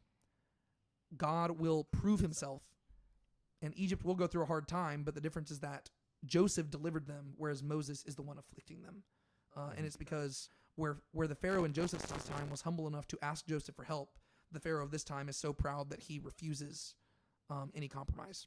And so I don't know if there's anything else beyond that, but there does seem to be a connection there. Yeah. I was trying to see if there was any connection with like at the end it says 7 full days passed after Yahweh had struck the Nile. And there's the whole like 7 with like the 7 cows and stuff being swallowed up. So like maybe there's something to do with like the Nile and both, like the Nile turning to blood and the Nile in the dream, and there's like this like 7 with like affliction and stuff, but I don't know. Yeah. Well, I hadn't even considered that because there's only 2 plagues that I'm aware of that are specifically well, I guess the 10th plague is also tied to one night, but the only plagues that are specifically like the duration is explicitly said is the first plague, which is the Nile's going to be turned to blood for 7 days, and then the 9th plague, which is the darkness, which lasts for 3 days. But no, the other ones were never told explicitly how long each one lasts. But I could see how that 7 would tie into the because I was wondering, like, that was a curious detail. I was like, why does it tell us how long it lasts? Because the other ones don't tell us that. Yeah. I don't know if it has anything to do with, like, this particular plague foreshadowing, like, the rest of the plagues, but it could be something like that. All right, then. Well, I say we hop into it, and let's talk about the plagues. Do it. The way that I figured we could probably go through this, I figured if we address each of these individually and just, like, walk through every section, it would take a really long time. Probably, and we'd be repeating a lot of stuff. So maybe I figured what I could have you do is just, like, we're going through the first 7 plagues today. Yeah. And in a second, what I'm going to do is I'm going to have you just give us a broad summary of all 7 of them and what happens. And then we can just go through and just highlight different things that stood out to us from each of them. Just because I feel like that's like a probably easier way to go through all of it. But before we did that, what I wanted to do is I wanted to highlight, just spend a little bit of time giving an introduction to the plagues themselves. Because I think that there is a tendency for us to, and I think this is just us being lazy readers sometimes, and it's our tendency to kind of treat the Bible as just being episodic. But we almost treat these as like random magic tricks that God performed in order to, I don't know, just like do stuff. And we treat it like there's no rhyme or reason to this. But if you actually read through the text, there is a very clear structure to how the plagues are even formatted in Torah itself. And I think that as you read through them, there is a sense of escalation throughout them. And so what I wanted to do is I just wanted to give it a big introduction to the plagues, right? I wanted to basically break down the purpose of the plagues as stated in Scripture itself, and then also just break down the pattern that we see in the text that helps you understand why certain details are shared and why certain details are omitted, and that help you kind of like spot certain patterns, so that since we're not going to be exhaustive in our covering it today, if somebody's watching this, they might be able to be better equipped to go and highlight these things later on. And so let's start with the purpose of the plagues.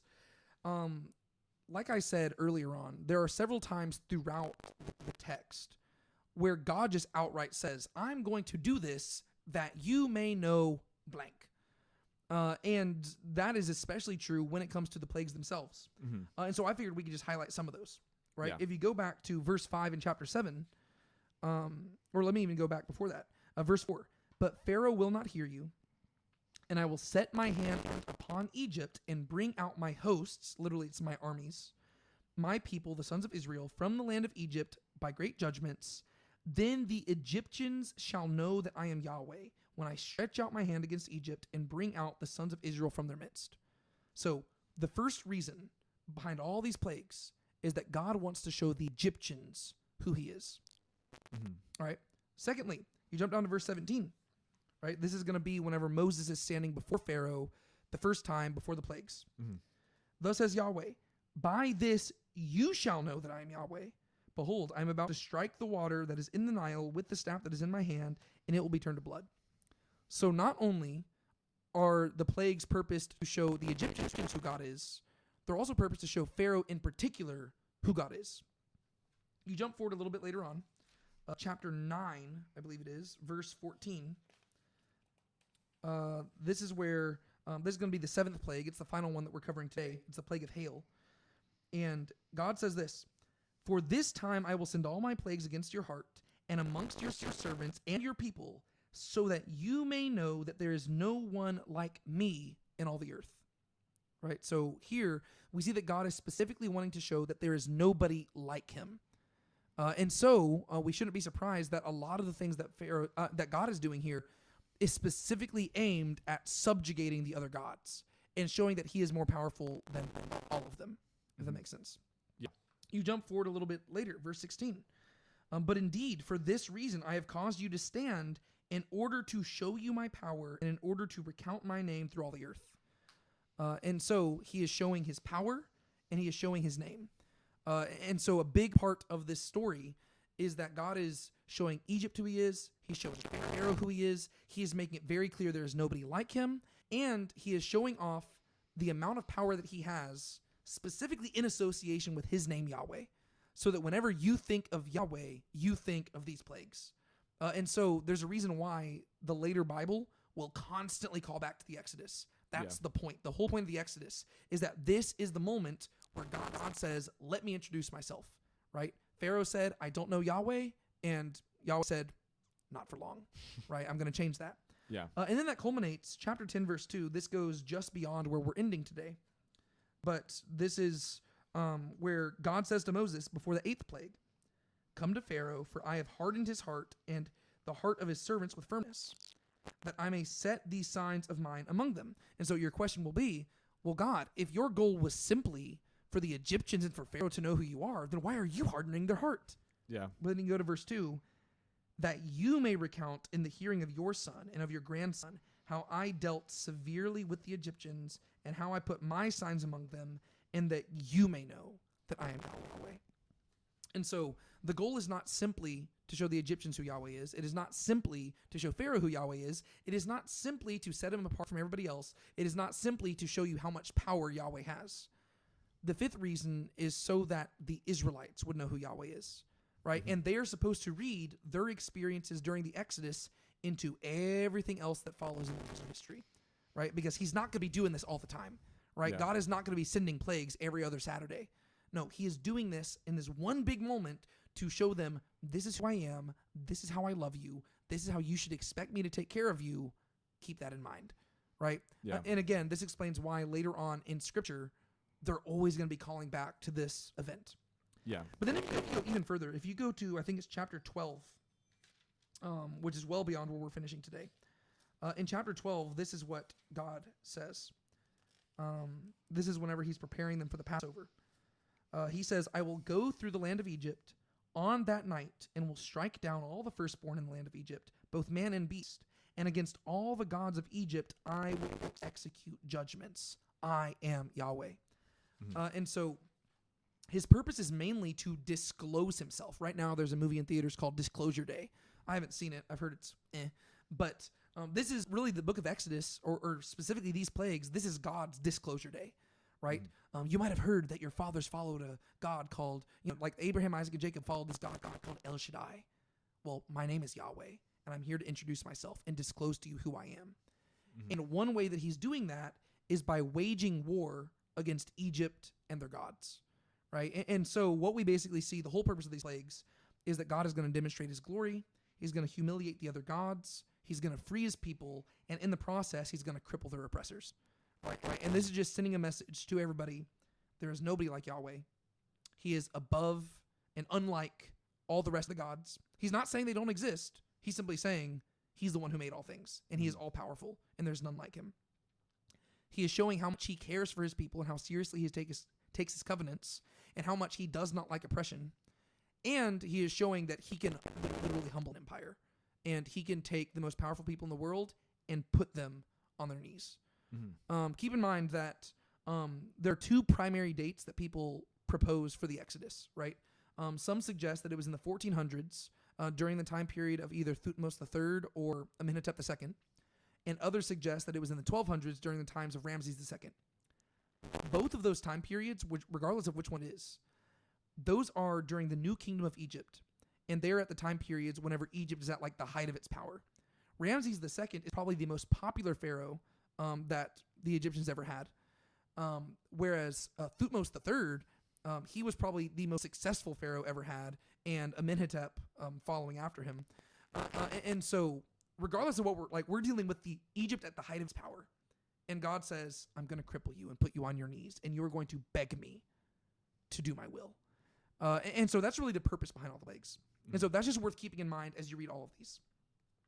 Now I want to talk about the pattern of the plagues themselves, because if you were to look at my Bible here, I have just got so much highlighted because there is a certain pattern to how these plagues are going, and I was trying to just highlight the certain themes, because the things that don't get highlighted are the things where the pattern is broken, right? And so there is going to be a general pattern behind all of these, to where practically every plague narrative begins with God speaking to Moses, and every plague narrative ends with Pharaoh hardening his heart and refusing to send the people out, right? And so that's going to be how every single section is bookended. In between, more or less, there's going to be exceptions to this, but you're going to have God giving instructions for Moses to speak to Pharaoh or to Aaron. You're going to have this declaration, let my people go that they may serve me. You're going to have the plague being announced. You're going to have Israel being distinguished. You're going to have the prophets obeying God. You're going to have the plague actually being enacted. You're going to see the damage of the plague. You're going to see the magicians stepping up and trying to replicate the plague. And then sometimes you're going to have Pharaoh responding. You're going to have Moses responding to him. They might go back and forth. And then there's going to be some sort of intercessionary act on the part of Moses. And at the end of all of it, Pharaoh's going to harden his heart and not let them out, right? Some plagues are not going to feature all of those. Some plagues are going to feature extra stuff, but more or less that is the pattern that is followed here. But whenever you look at all the plagues together, there's also a pattern within that as well. And really what you have is you have 3 sets of 3 plagues, and then there's a culminating 10th plague, right? So just to break this down, for every single cycle, right, the first plague is going to involve Moses confronting Pharaoh early in the morning, right? And that's going to be plagues 1, 4, and 7. Moses confronts Pharaoh early in the morning. He gives him a warning about the plague, and usually the warning is pretty lengthy. He says, this is what God is going to do, right?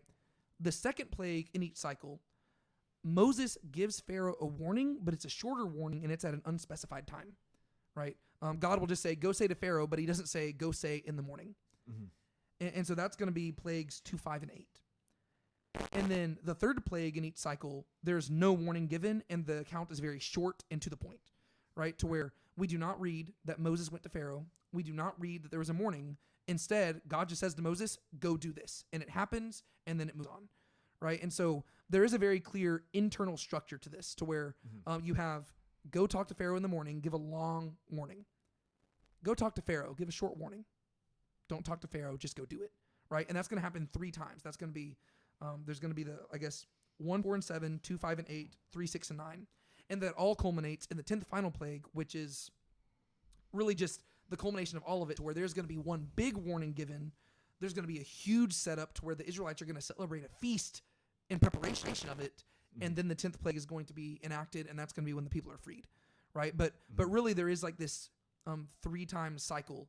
And so then the question comes, what do those 3 sets of cycles, like what sets each one apart from one another? And so the first cycle would be plagues 1, 2, and 3, and that would be the water turning to blood, that would be the frogs, and that would be the gnats. And it seems like the thing that these plagues have in common is the concept of defilement.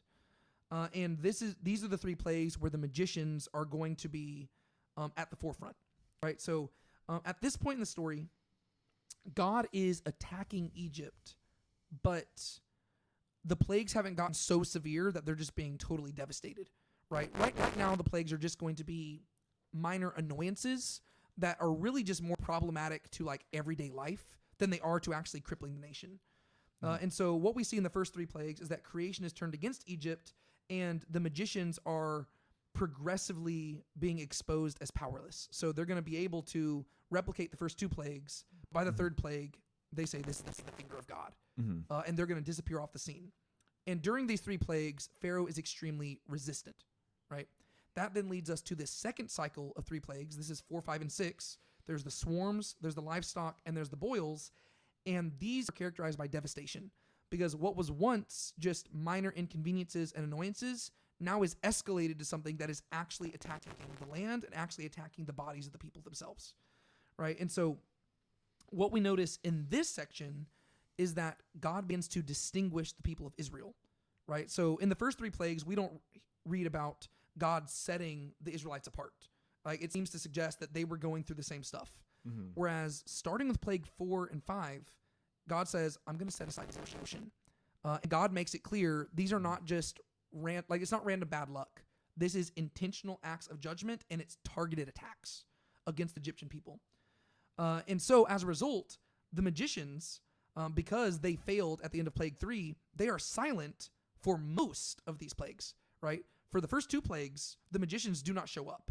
They do show up in the 3rd plague here, but this time the only reason they're mentioned is because it says they could not stand before Moses. And so not only are they incapable of replicating things, but they are just totally just like paralyzed, and they're impotent to where they don't show up. And then whenever they do show up, it's just to say they couldn't show up. And so fittingly, in this second cycle of plagues, this is where Pharaoh begins to negotiate. And he's like, all right, let's talk a little bit. But Moses refuses to negotiate, and therefore Pharaoh will keep hardening his heart. Which then leads to the 3rd cycle, which is just outright destruction. This is plagues 7, 8, 9. This is hail, locusts, and darkness. And this is where God just unleashes things. I mean, the hail and the locust in particular, that is like just devastating the land. Like, he is leaving it to where there is just nothing left. And then the darkness, it doesn't seem like that one would primarily be directed at like destroying the land itself. It seems like, I mean, I guess if you're living in like a kind of desert area, darkness like that would be really mess you up a little bit. And especially if you depend on like crops and stuff like that. But to me, I would more associate that with the fact that like the high god of the Egyptians is like Amun-Ra, who is like the sun. And God is just saying, yeah, he's not coming out today. He's not going to save you. And so if you look at these final 3 plagues, we see that Egypt is totally laid to waste. And fittingly, we do not see the magicians show up at all in these sections, but the Egyptian people show up a lot more in this 3rd cycle. And they are now, it says that they began to fear God, right? So whenever Moses warns them about the hail, it says that some of them actually went and hid their animals, but some of them didn't. And then whenever Moses warns them about the locusts and stuff, well, all of a sudden, some of the Egyptians are coming before Pharaoh and saying, why haven't you set these people free? And so you've got this emphasis that even some, like, not only are the magicians powerless, and not only can the magicians not stand before God, but even the Egyptian people are beginning to fear God, right? And so you get to see this transition here. And then another thing that sets this apart, this third cycle, is that Moses kind of replaces Aaron, right? And so this is what I was talking about at the beginning of the episode. There is this character arc that Moses goes on to where in plagues 1, 2, and 3, every single plague, God is going to say, well, I guess for the first 2 plagues, because, again, Pharaoh is only warned on the first 2 plagues of each cycle. So on the first 2 plagues, God says, hey, Moses, go say this to Pharaoh and go say this to Aaron. In the third plague, he just says, go say this to Aaron. So in the first cycle of plagues 1, 2, and 3, God is doing everything through Moses, through Aaron, right? And he'll say, hey, Aaron, go pitch your hand up and extend your staff out here, and I'm going to do this plague. In the second cycle of plagues, that is not said at all, to where we're not given any specific instructions to Aaron or anybody like that. We just see the plague going on. The third cycle of plagues, all of a sudden, it is no longer God saying, go say this to Aaron. It is God saying to Moses, extend your hand, extend your staff. And so it's kind of this weird transition to where by the time you get to the third cycle of plagues, Moses is the one who is confidently acting in the place where Aaron once was. And if you've been following his character arc, the whole reason Aaron was there is because Moses was afraid. And so if you're just looking at the plagues, by the time you get to that final cycle, Moses is totally bought in. And he realizes how powerful God is. And he is just like, there's no longer a mediator anymore to where it will say God spoke to Moses and Aaron, but Moses is the one who does stuff. And so those are kind of just like the patterns that you see in those 3 cycles there, to where there are basically these 3 waves of attacks. And then it culminates in this final conclusion where even the 10th plague is broken into 3 sections, right? There's the announcement of the plague, there's the preparation for the plague, and then there's the execution of the plague, right? So God announces one more plague, and then you have like a chapter and a half basically dedicated to the people preparing Passover and getting things ready so that they are spared. And then you have the execution of the plague, and then they're free after that. And so, like I said, I spent a long time on that, but these are things that whenever I see people going through Exodus, they don't usually highlight this stuff. But it was the stuff that I was looking for as I was going through it, because I even know in past times when reading this, like reading the plagues, I've always been like, man, there's a lot of repetition here. And I've never really just sat through and looked for the patterns, but this time I tried to do that. And so, do you have any thoughts on any of those patterns? Yeah, I have a few things running through my head actually, which it's not necessary. It's everything you said is what kind of made me think of it, but it's not exactly bouncing off of what you said. But it makes me wonder, like almost kind of rereading how I interpret the whole story.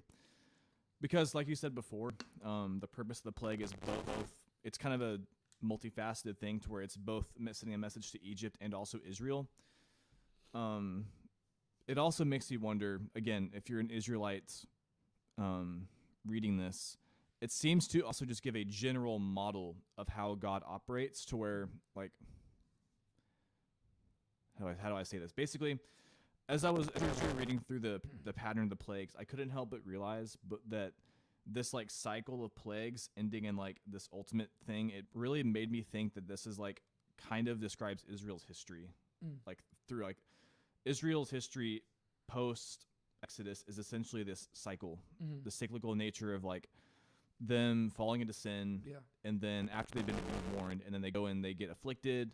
And I don't want to go too far with it as to be like this is specific time periods, but I couldn't help but think even just like, you know, the first cycle almost makes me think of like the Judges period, to where like there's this constant Judges cycle, and then by the time you get to like the second cycle, you have this like differentiation going on to where it's almost like the divided kingdom, to where Israel is being like dealt with like more specifically, and then it gets taken out entirely.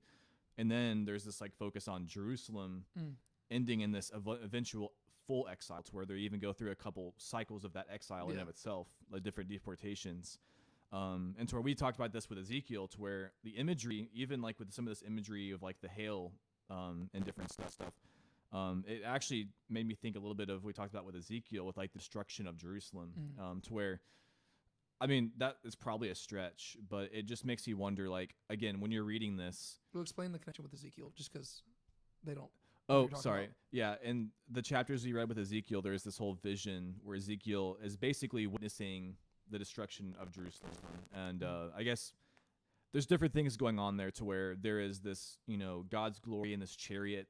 It appears, and you have a couple things going on. You have angels going throughout the city striking people down, which is very similar to the Passover story where the angel destroyer goes through town. But people are being marked to be preserved. And then you have this other person in linen robes that's like a high priest, and he goes and gets coals and scatters them throughout the city, which is kind of similar to the it says in the hail plague that there was fire that came down on the city. Well, and you even have the soot from the furnace used to make the is that the gnats? Oh, maybe. Yeah. It's like he like scatters it. Yes. Yeah, stretch out your staff and strike. Oh no, that's the dust of the earth. Which one is it that becomes the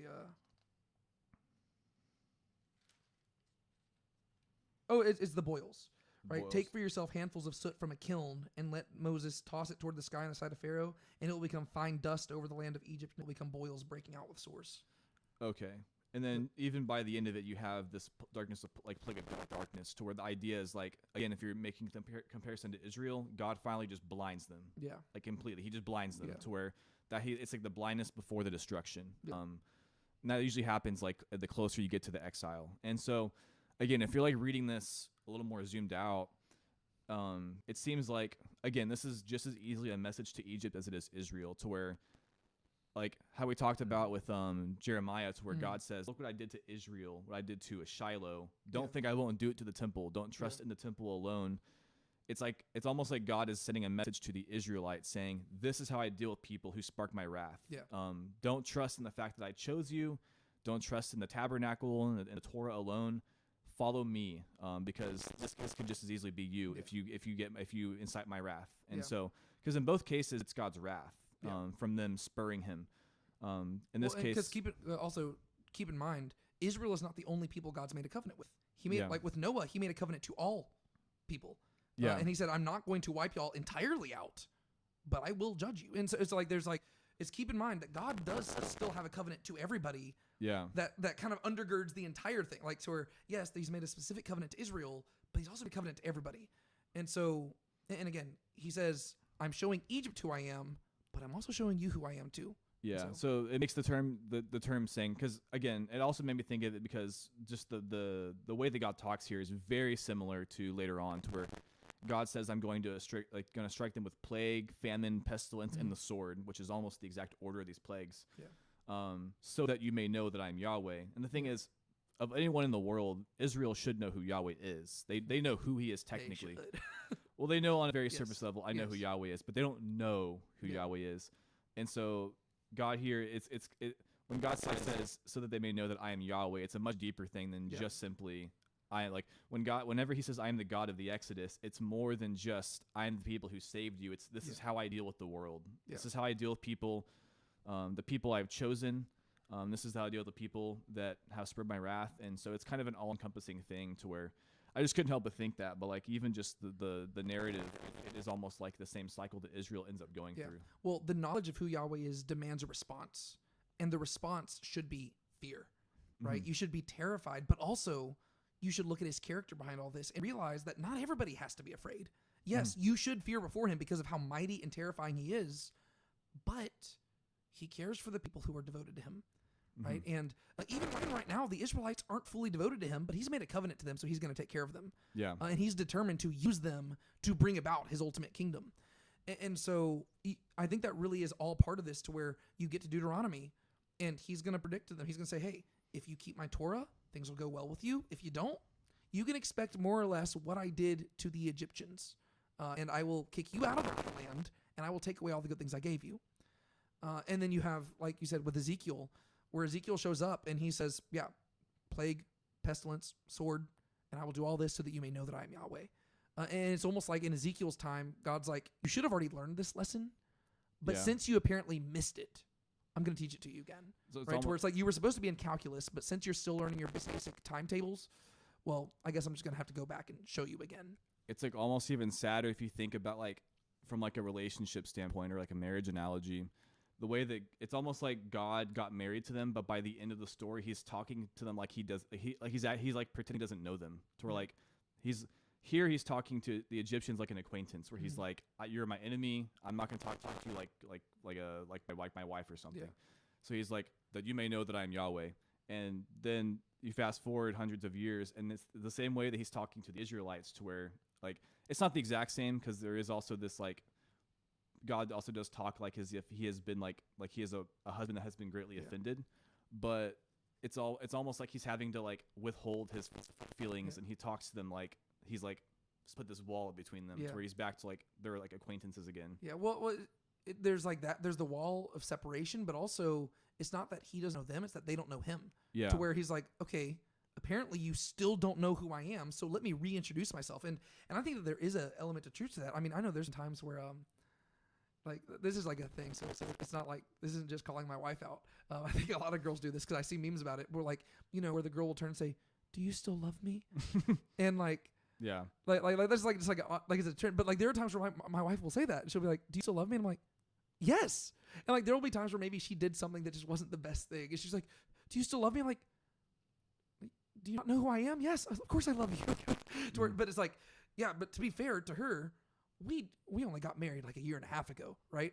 But if 45 years down the road, and she's making tiny little mistakes, and she's still having to ask, "Do you love me?" I'd have to be like, do you still not know who I am? Like, yes, I love you.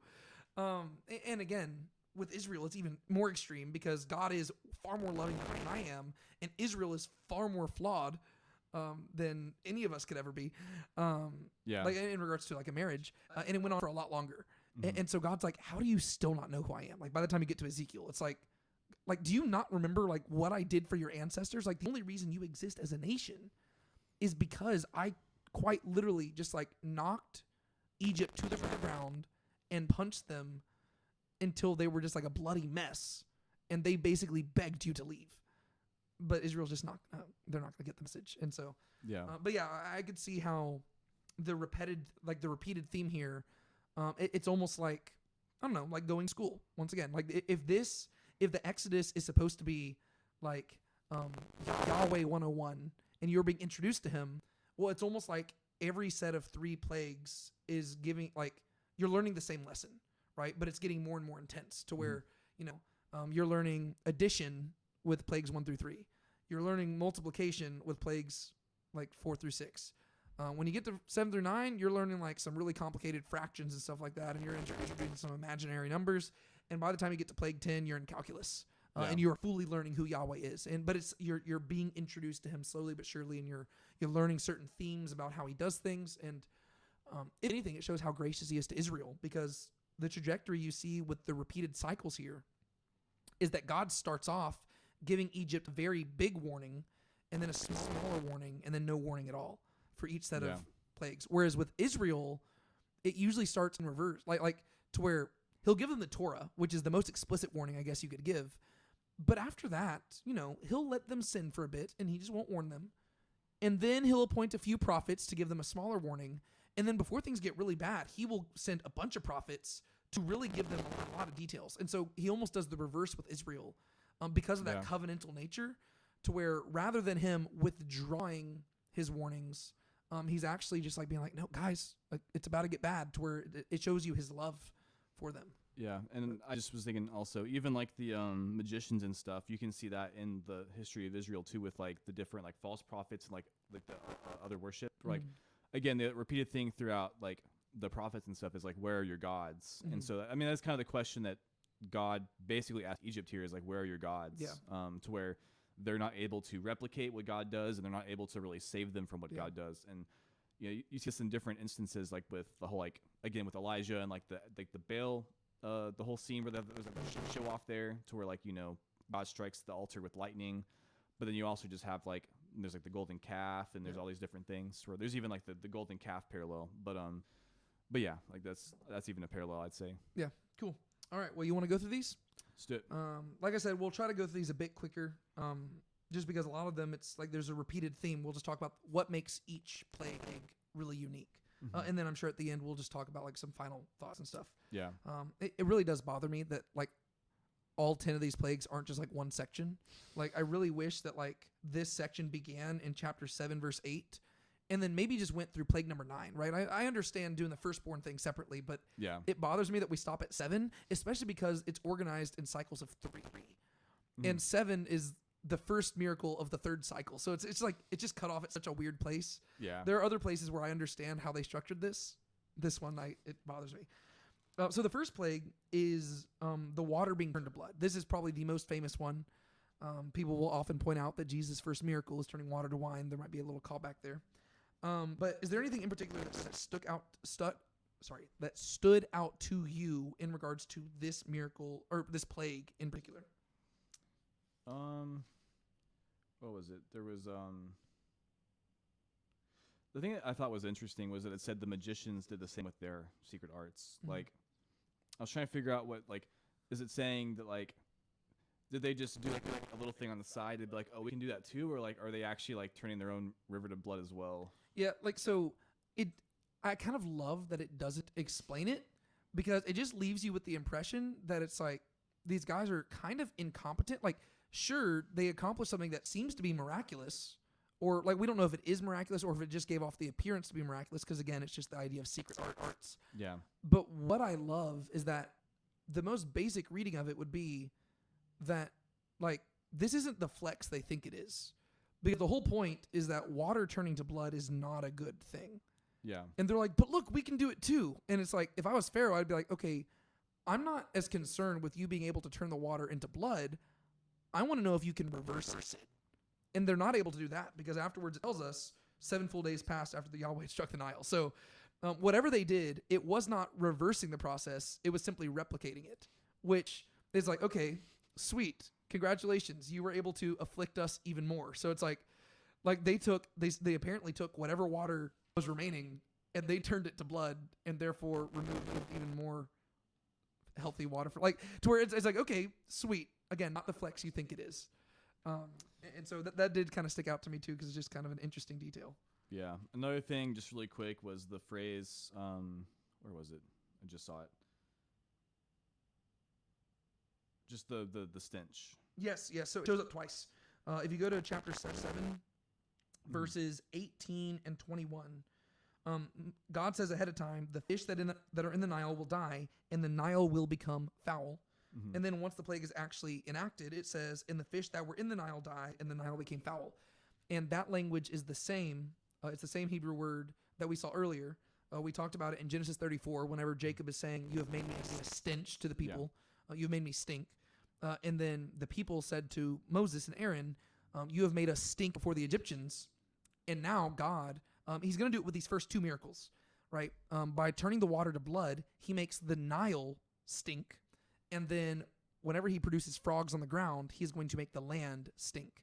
Mm-hmm. And so both the land, like by the end of these first 2 plagues, both the land and the water of Egypt are going to stink, which I can't help but think that is just God's response to what they had said to Moses and Aaron, to where Moses, like they had said, you have made us a stench to the Egyptians.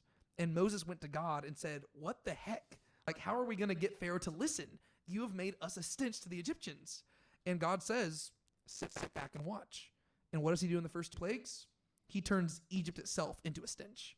Yeah. And so it's like he's directly responding to them saying, watch, like this is how I'm going to do it. If you think that you're a stench to them, well, they're going to become a stench to themselves, and they're going to be extremely unclean.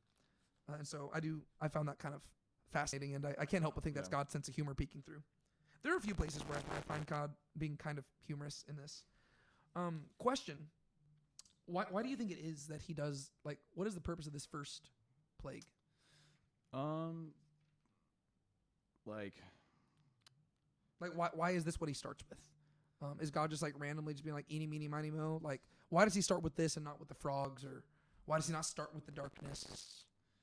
I guess I could think of maybe a couple different reasons. I mean, I guess practically speaking, if I was wanting to get the attention of people the most, I mean, it makes sense you'd affect like their water source, because I mean, the Nile's basically their only freshwater source, huh? The Nile is the only reason Egypt is significant at all. Yeah. Like, it is their, yeah.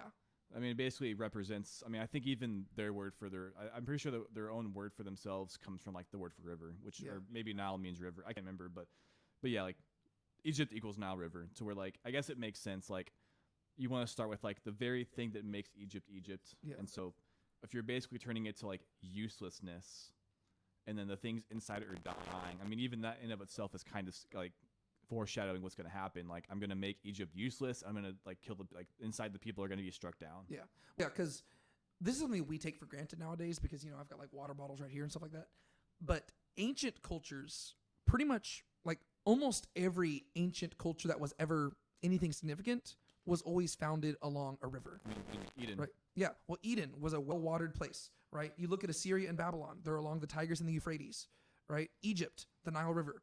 But Egypt in particular is set apart from all the other ones because Egypt, it would quite literally be impossible for them to exist if not for the Nile. Even to this day, right? Thousands of years later, if you just go on Google Earth and just do a zoomed out, just look at Egypt and look at where all like civilization is at.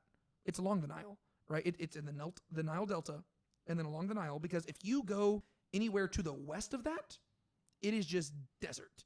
Yeah. And you cannot live in it, right? And so pretty much every like Egyptian civilization depends on the Nile River. And like that is truer than any other civilization. And again, Egypt is at the height of its power. And so the first place to attack them is at their lifeblood. And he literally turns it into blood.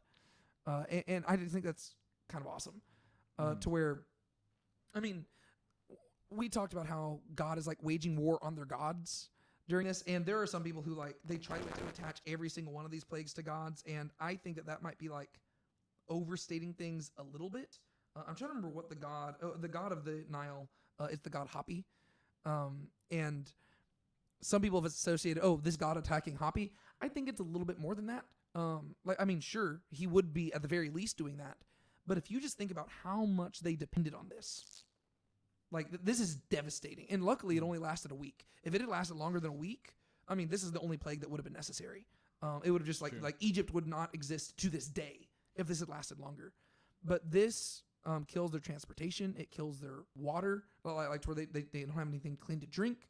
The Egyptian the Egyptian society hinged a lot on like cleanliness, like very similar to like the Israelites, right? To where it's like about purity laws and stuff like that.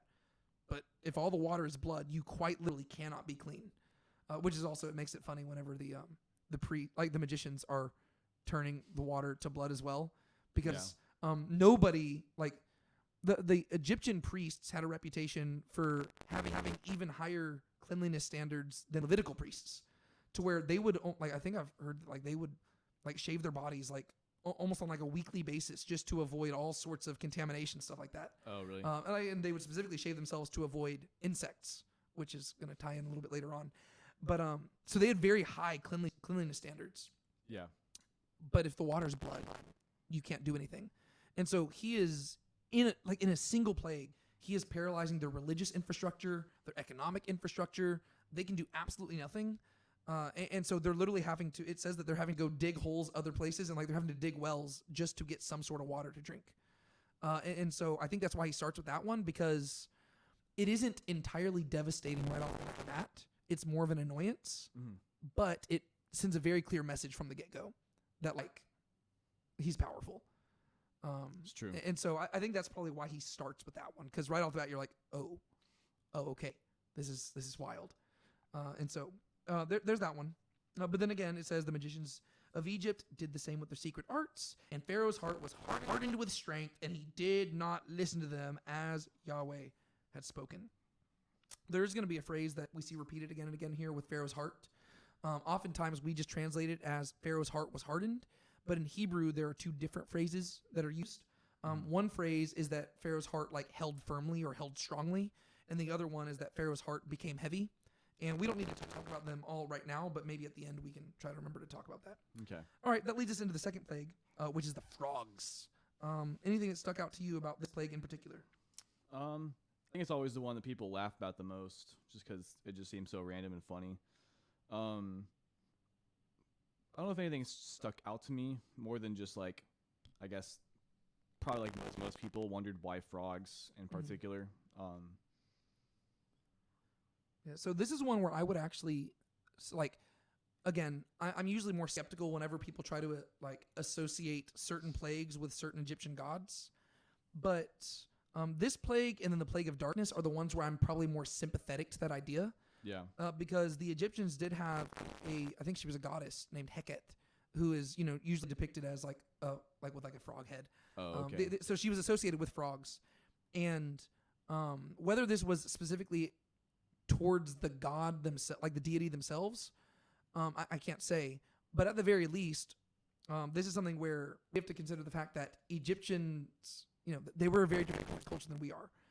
I mean, right now it's been raining like crazy here in Texas, and there's been frogs everywhere, and it's been crazy. But with the Egyptians in particular, usually whenever the Nile would have yearly inundation, whenever it would flood, they depend on that inundation every single year. It's usually in September or October time period, I believe. Oh, okay. Or actually, it might be in June. I don't remember. But usually whenever they would have their flooding, as a result, what would end up happening is that frogs would come up on the banks of the Nile and stuff. And so in Egyptian culture, frogs were associated with fertility, just because it was whenever you live surrounded by a desert, and then every year the river floods and all of a sudden a bunch of frogs are everywhere, it becomes a sign of a blessing, right? It's okay, we depend on the river for life. Frogs come from the river, and so you can see how in their heads it becomes a sign of fertility. Mm-hmm. But that's in normal numbers, right? Whenever you see frogs, you're like, oh, sweet, the gods are blessing us. Heket is blessing us with fertility. Not whenever they invade everything.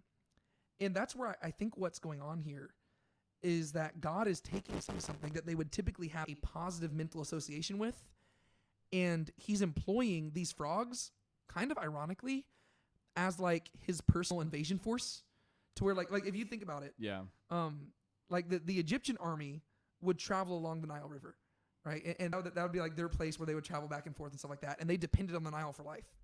And now from the depths of the Nile rise up these tiny little animals that just invade everything. And it says, the Nile will swarm with frogs. They will go up and come into your house, into your bedroom, onto your bed, into your houses, on your servants, of your people, into your ovens, into your kneading bowls.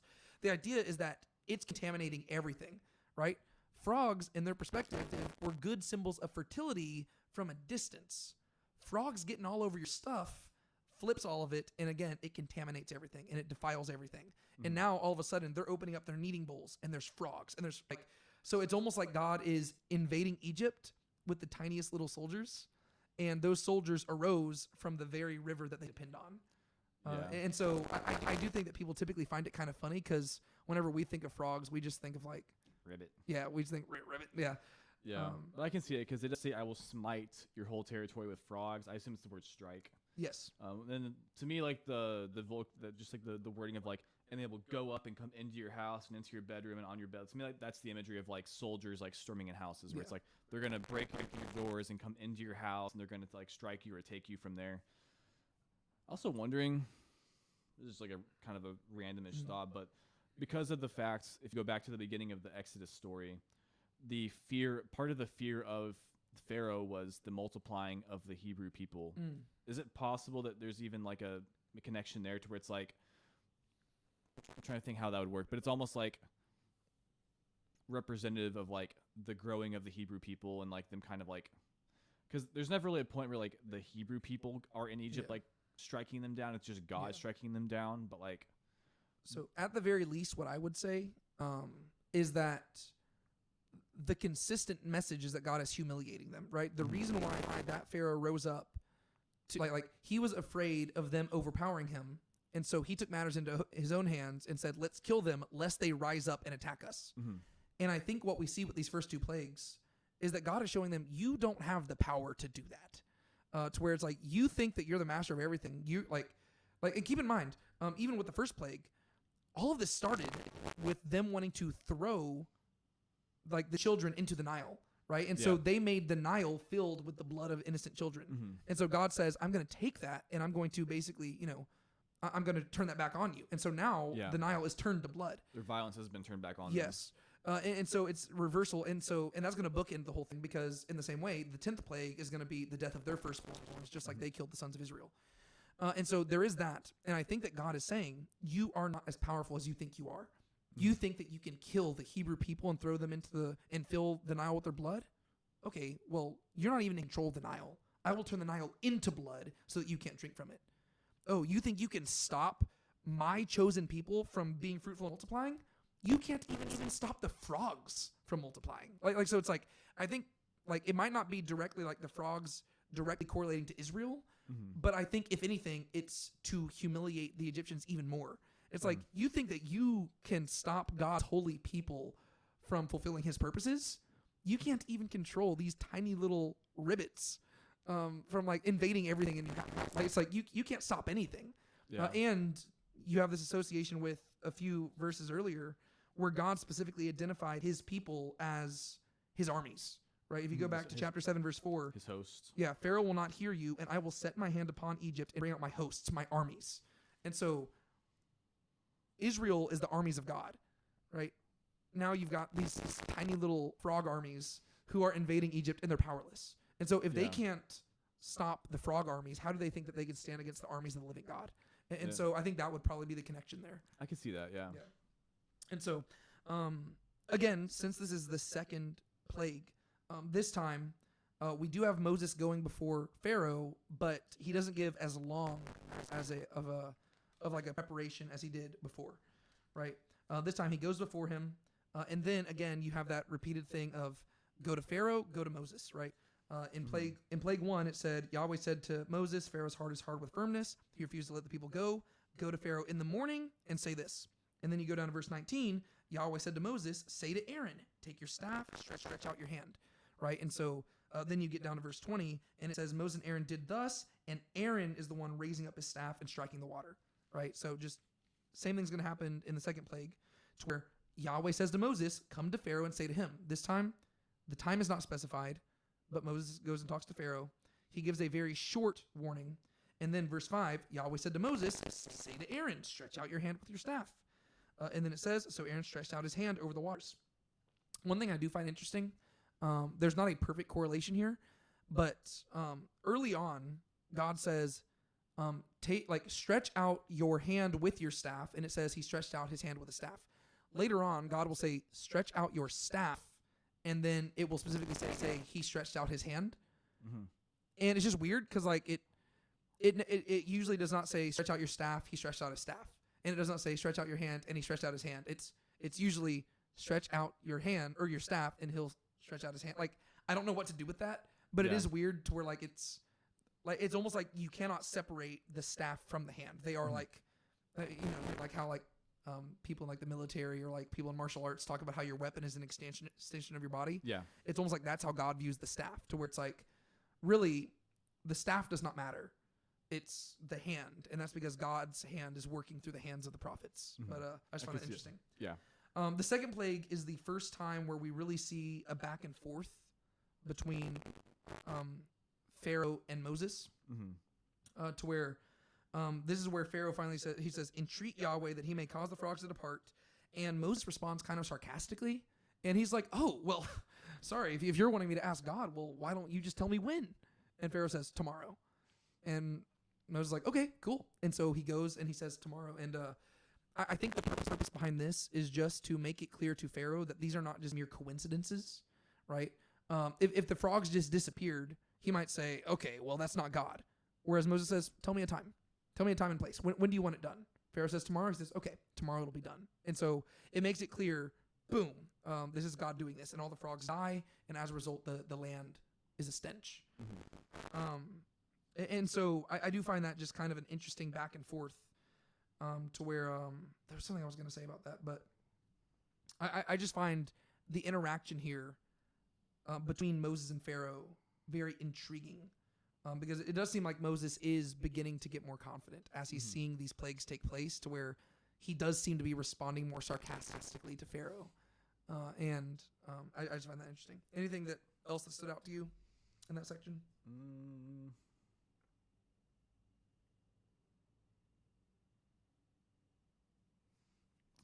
Not really. I didn't look at it, but do you know what the word there is for relief in verse 15? For leaf? Relief. Oh, relief. I think it's actually rest.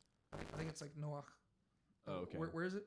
The very last, verse 15. Then Pharaoh saw that there was rest or relief. Let me check. I might not have written it down in here, but I would have translated it differently. That's chapter 8, verse 15? Yeah.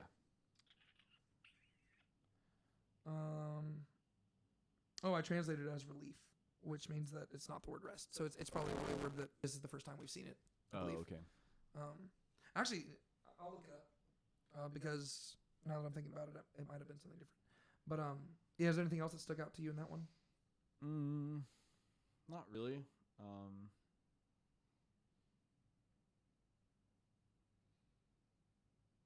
Yeah, it's not a common word. It only shows up 2 times in the entire Bible. It's one time here and then one time in Lamentations. Nice. Okay. And I was trying to think if there was something else with like the frogs covering the land of Egypt, but I don't think so. Yeah. Other than just like, I guess if this was like, if you were making the connection with like, then Pharaoh saw there was rest, you could say it was like the frogs covered the land, like the sense of where the water covered the land in the flood, but I don't know if that would be like intentional. Yeah.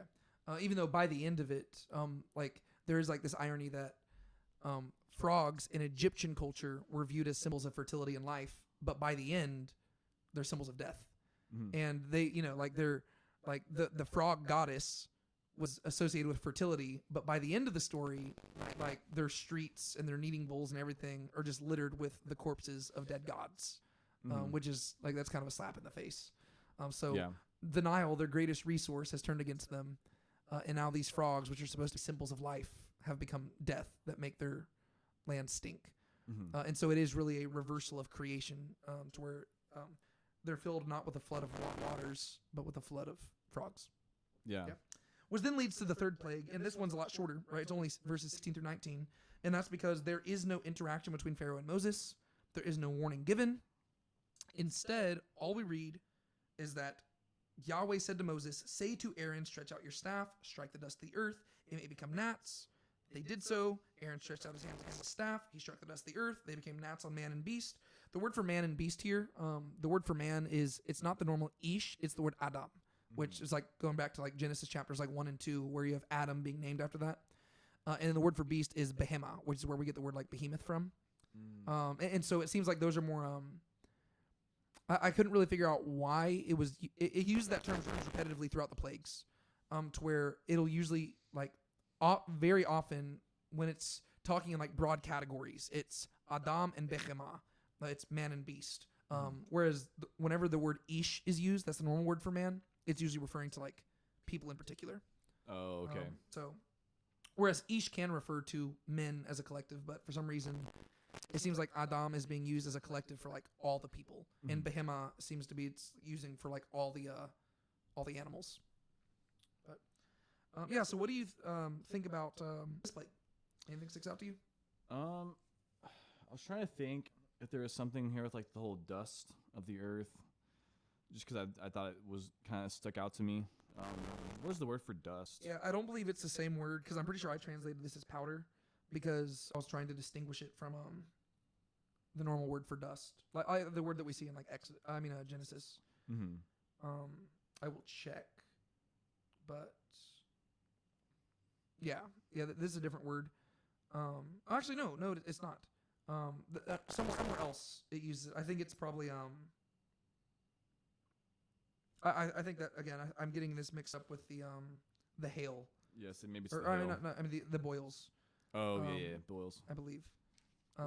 Because in verse 9 when it says it will become a fine dust over all the land, that's a different word. But this one right here is the word for dust, where it's like God formed man from the dust of the ground, and so you do have that connection of God taking dust from the ground and it is becoming a living being.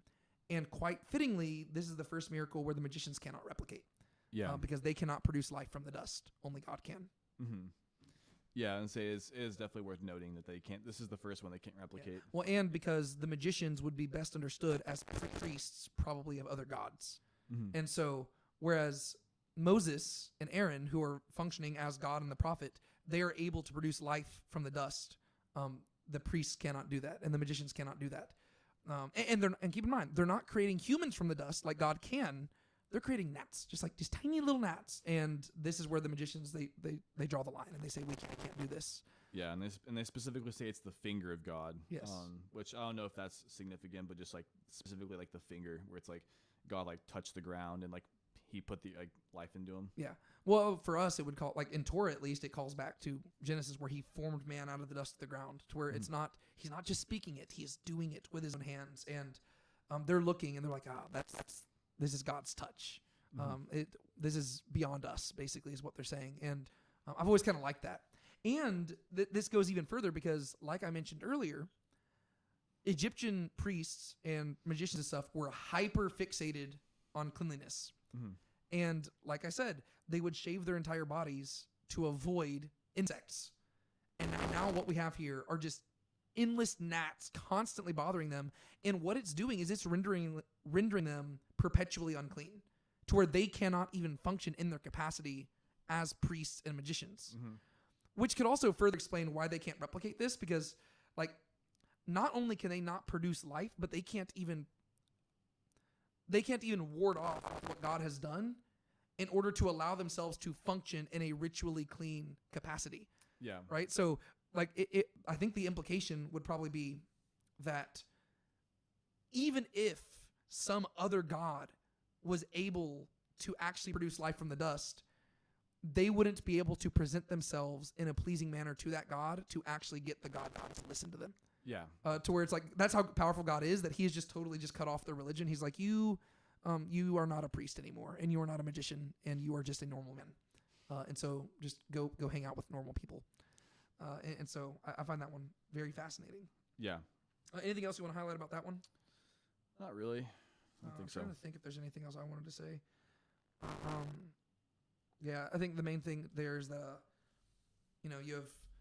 there was strike one, strike two, now third strike, they're out. Well, I guess really this is their fourth attempt, because they were able to replicate the demonstration of turning the staff into the serpent, and then they were able to replicate the first two miracles, or the two plagues, but this one they cannot replicate, and I would assume that is primarily because even if like we could assume that they are performing like miraculous acts in the previous ones, but even if they were faking it, there are easy explanations where you could throw some powder into some water and turn it into where it looks like blood, right? Just throw in some Kool-Aid powder or something. The frogs, well, if you just put water around certain locations, you can get frogs to show up, right? This one though, you can't just take a bowl of dust and like turn it into gnats, right? That's something that you literally cannot fake. And so at this point they're like, that's the finger of God. This is, we have no idea how they accomplished this. The other ones, there were at least logical explanations. This one's like, there's no logical explanation to this. This leads us to plague number 4. Like this translation calls it the plague of flies. Technically, the text does not tell us what type of animal it is, what type of insect. It just, like, the Hebrew word just means swarms, right? It's just swarms of something. And so it could be flies. For all we know, it could be hornets. It doesn't tell us. I think flies is probably fair enough. But then the question becomes, it's like, that's kind of similar to the gnats one. But this begins the second cycle of things. And this is where things are going to be escalated a little bit.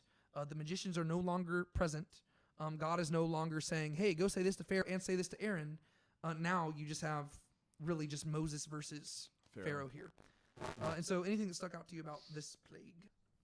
Well, kind of off of what you were saying, just the fact that Pharaoh seems like he's starting to give in a bit, but he's like not fully going with it, and Moses is not willing to compromise, to where like Pharaoh says like, go sacrifice to your God within the land, but then Moses says like, no, we can't be in the land, we got to go out. And so Moses isn't like giving in, he's pushing back against Pharaoh. I thought that was interesting. Yeah. So I think that the big thing that makes a difference here, the reason why Pharaoh begins to buckle is because beginning with plagues 4 and 5, now that we're in this like second cycle where it's like the second wave of attacks, God is making it clear this is not just bad luck in Egypt. These are targeted judgments against Pharaoh and his people. Because beginning with plague 4, God says, verses 22 and 23, on that day I will make a distinction for the land of Goshen, where my people are living, so that no swarms of flies will be there, that you may know that I am Yahweh, that I, Yahweh, am in the midst of the land, and I will put a division between my people and your people. Tomorrow the sign will happen. And keep in mind, this would be really impressive because it's insects, right? Yeah, it's not like this is just like a like the next one's going to be livestock, right? And so if the livestock one was first, you could always argue, oh, well, maybe it was like just a disease that spread and it only was like regionally located. Whereas flies, you can't contain fly, like or whatever these insects are, you can't contain them, right? To where if they're in this like it looks really weird if all of a sudden just this one area is not being contaminated, right? And so God sends this message to where it's very clear. These are not just like these are not just natural disasters. This is a targeted attack from a divine being against Pharaoh and his people. And so I think that's where you begin to see all of a sudden Pharaoh being like, okay, maybe I need to consider compromise here. One thing that also is probably worth mentioning is that it says that God will make the distinction in the land of Goshen where my people are living so that you may know that I, Yahweh, am in the midst of the land. I find that interesting that, we do not see a tabernacle or anything yet, but God still identifies as dwelling in the midst of his people. And I just think that's significant because it lets us know, I mean, the way the Exodus is going to conclude is with God coming to dwell in the tabernacle, in the midst of the people. But I think what this lets us know ahead of time is that it never depended on the building, right? And so we're never supposed to think that God dwelling with his people depends on the tabernacle or the temple, right? We were talking about Ezekiel earlier. Whenever they go off into captivity, God leaves the temple and goes with them, right? And so God is always devoted to the people, not to the building. Yeah. And I think that's very significant because he's already with them. They just don't know it, right? And that's because of the covenant, right? Whether they know it or not, they're his bride. And that's kind of cool. That's true. Yeah, and so that leads to the interaction between Pharaoh and Moses to where Pharaoh says, go sacrifice, but he says, within the land. And Moses says, no, we're not going to do that. And again, Moses is being very savvy in his like his negotiating techniques here. The way that he frames it, he says, well, no, the things that we would be sacrificing are abominations to the Egyptians. And I'm assuming that this calls back to Genesis, where we saw that it said that shepherds were abominations to the Egyptians. And so I'm assuming that maybe it's like just Egyptians just didn't like, maybe they found like sheep and stuff like that unclean. And so Moses says, well, if we stayed in the land, we don't want to offend everybody and they would kill us. So let's just get out of here, right? And again, this isn't because this is what Moses actually wants. He's exposing the hardness of Pharaoh's heart. Because he's asking for very reasonable things and he's giving very good explanations, right? Let us go out of the land. Pharaoh says, I'll let you sacrifice in the land. Well, no, we want our people to be safe when they're worshiping God, and we know that y'all don't like this stuff, so just please let us out, right? And keep in mind, everything he's asked so far is just, let us go celebrate a feast to God. He has not said, free my people from slavery. He's asking much smaller requests. Yeah. And he's just seeing, will Pharaoh give them this? But God knows that Pharaoh won't. And so Pharaoh's like, no. But he says, I will let you go that you may sacrifice to Yahweh your God in the wilderness, only you shall not go very far. So Pharaoh says, okay, sure, I'll let you do that. Just go entreat to God for me. So Moses does it, but then Pharaoh doubles back on his word. He says, never mind, I will not do that. And that's what he had done earlier as well. I'm trying to remember where it specifically was where he had said that.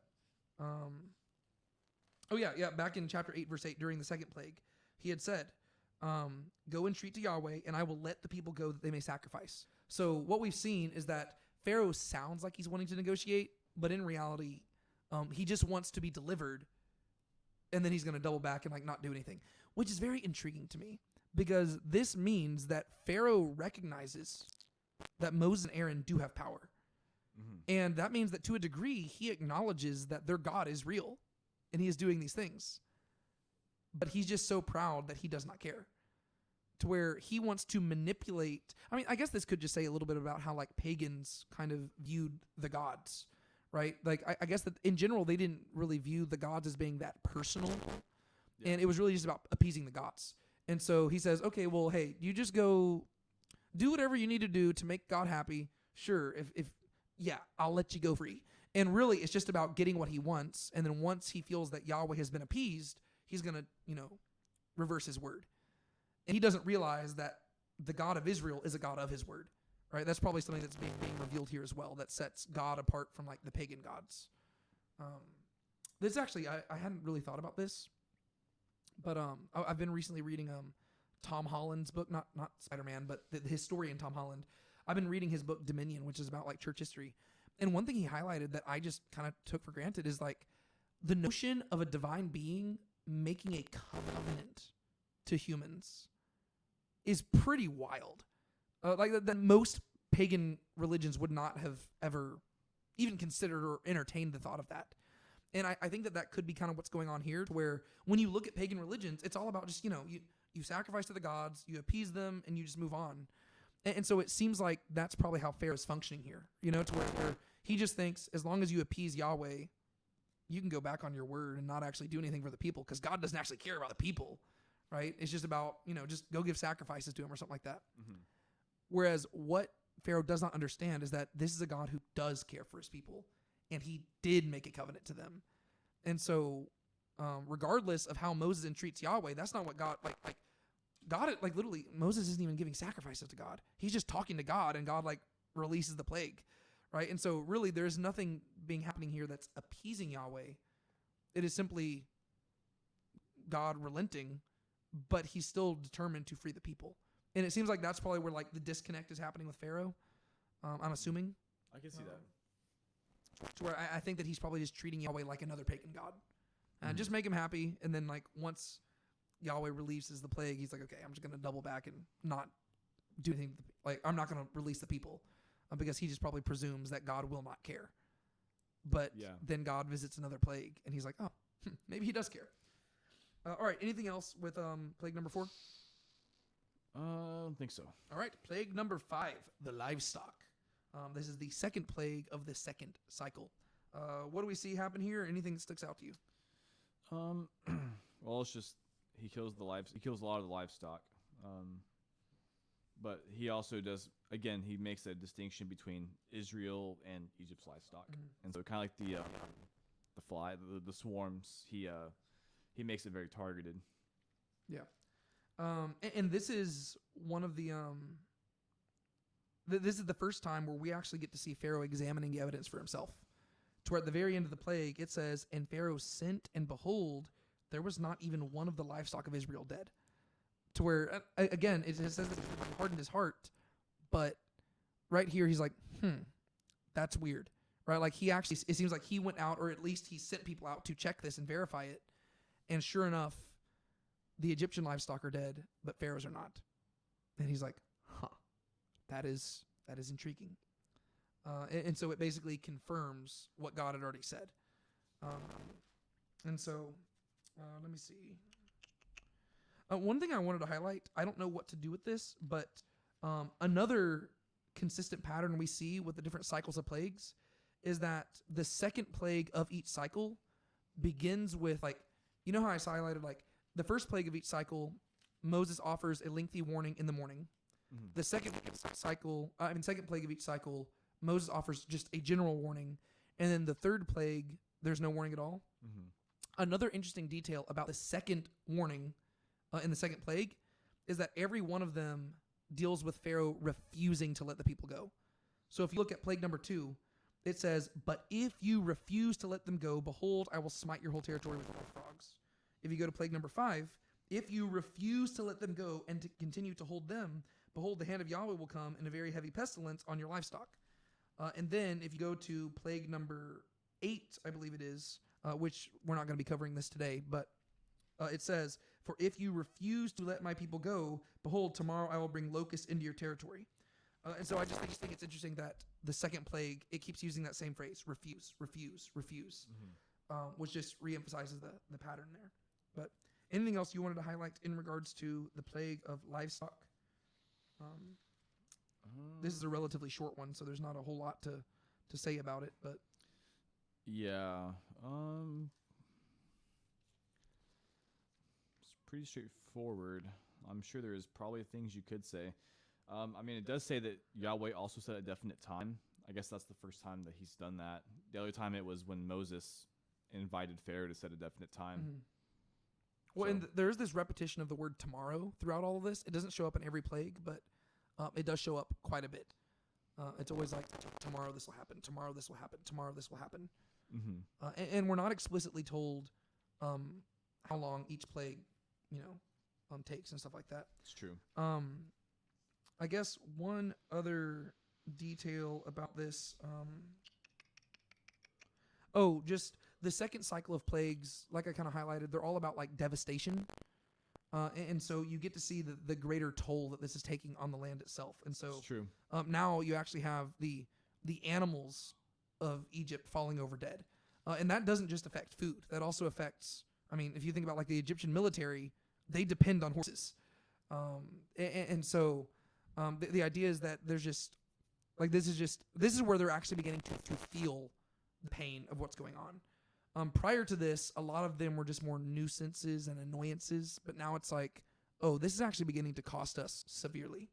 Mm-hmm. And this is going to really come to fruition with the sixth plague, which is the boils. What sticks out to you about this one? Well, like we pointed out earlier, the thing that is interesting to me is that he takes like this handful of soot and he tosses it towards the sky, and it will become fine dust and it will become boils. Mm-hmm. And so it seems like it is like this powder that gets spread out, and that becomes boils. Yeah. So I've seen some people associate this with later on in Deuteronomy, whenever Moses is describing their slavery to the people, he describes that like the Egyptians imprisoned them in like an iron furnace. Like that's the language he uses to describe them, and to describe the slavery, to where it was an iron furnace.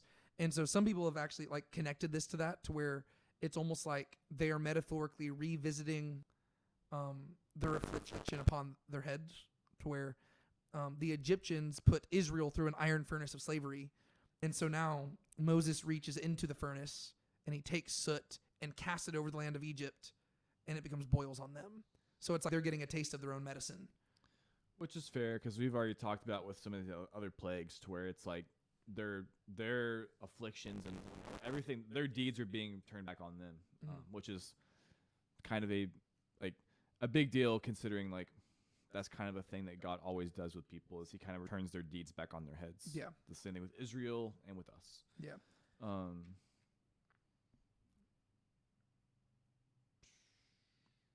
While you're thinking, on that same note, just with the, so I've been emphasizing this again and again, but magicians, priests, all these people, they take cleanliness very, very, very, very seriously.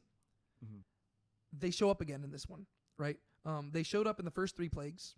In the first two plagues, they were able to replicate the plague. In the third one, they were rendered powerless. In the second set of plagues, in the first two, they're not even mentioned, right?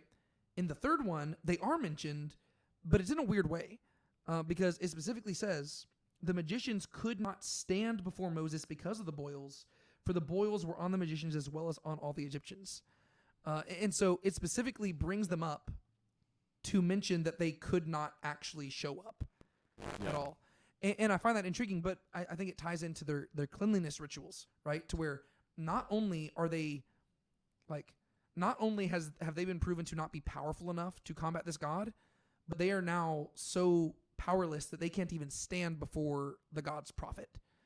To where they literally they're so impure, because now, keep in mind, this plague is the first one to attack their physical bodies, right? Everything else has been on the land, on the water, on the the air around them and stuff like that. But this is the first one that's actually on their skin, to where every single magician and every single priest, as a result of this plague, is now ritually unclean, to where even if they wanted to show up and try to replicate it, they couldn't, because they are stuck at home and they are unfit for duty.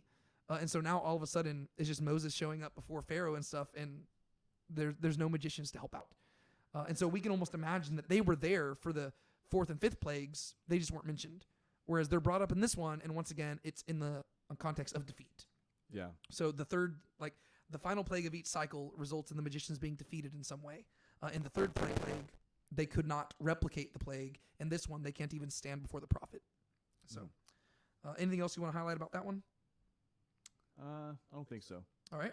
Well, that leads us to the 7th plague, which I believe is the longest one that we've encountered so far, but it's also the final one that we're covering today.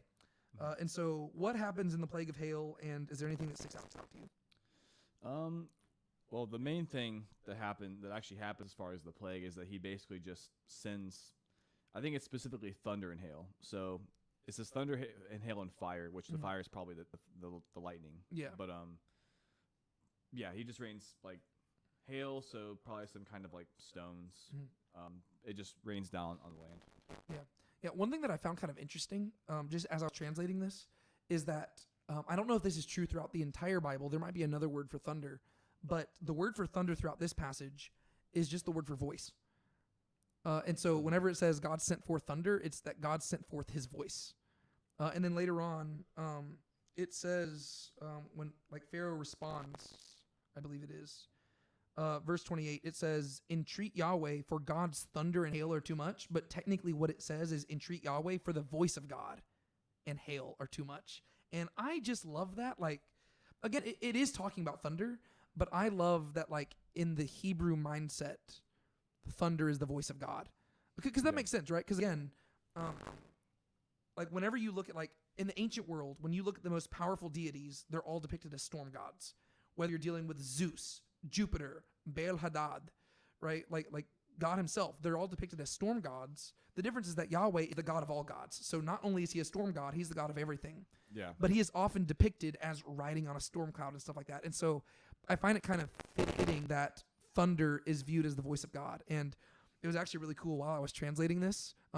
Like I kind of said earlier, it's been storming like crazy in text lately. And on the day I was translating this passage, it was thundering like wild, and it was like freaking, like it was like boom, boom, and I was just translating it, and it was like the voice of God. I was like, this is kind of cool. It was kind of a fun experience, but yeah. So it says he sent forth thunder, hail, and then fire, and again, the fire would seem to just be lightning.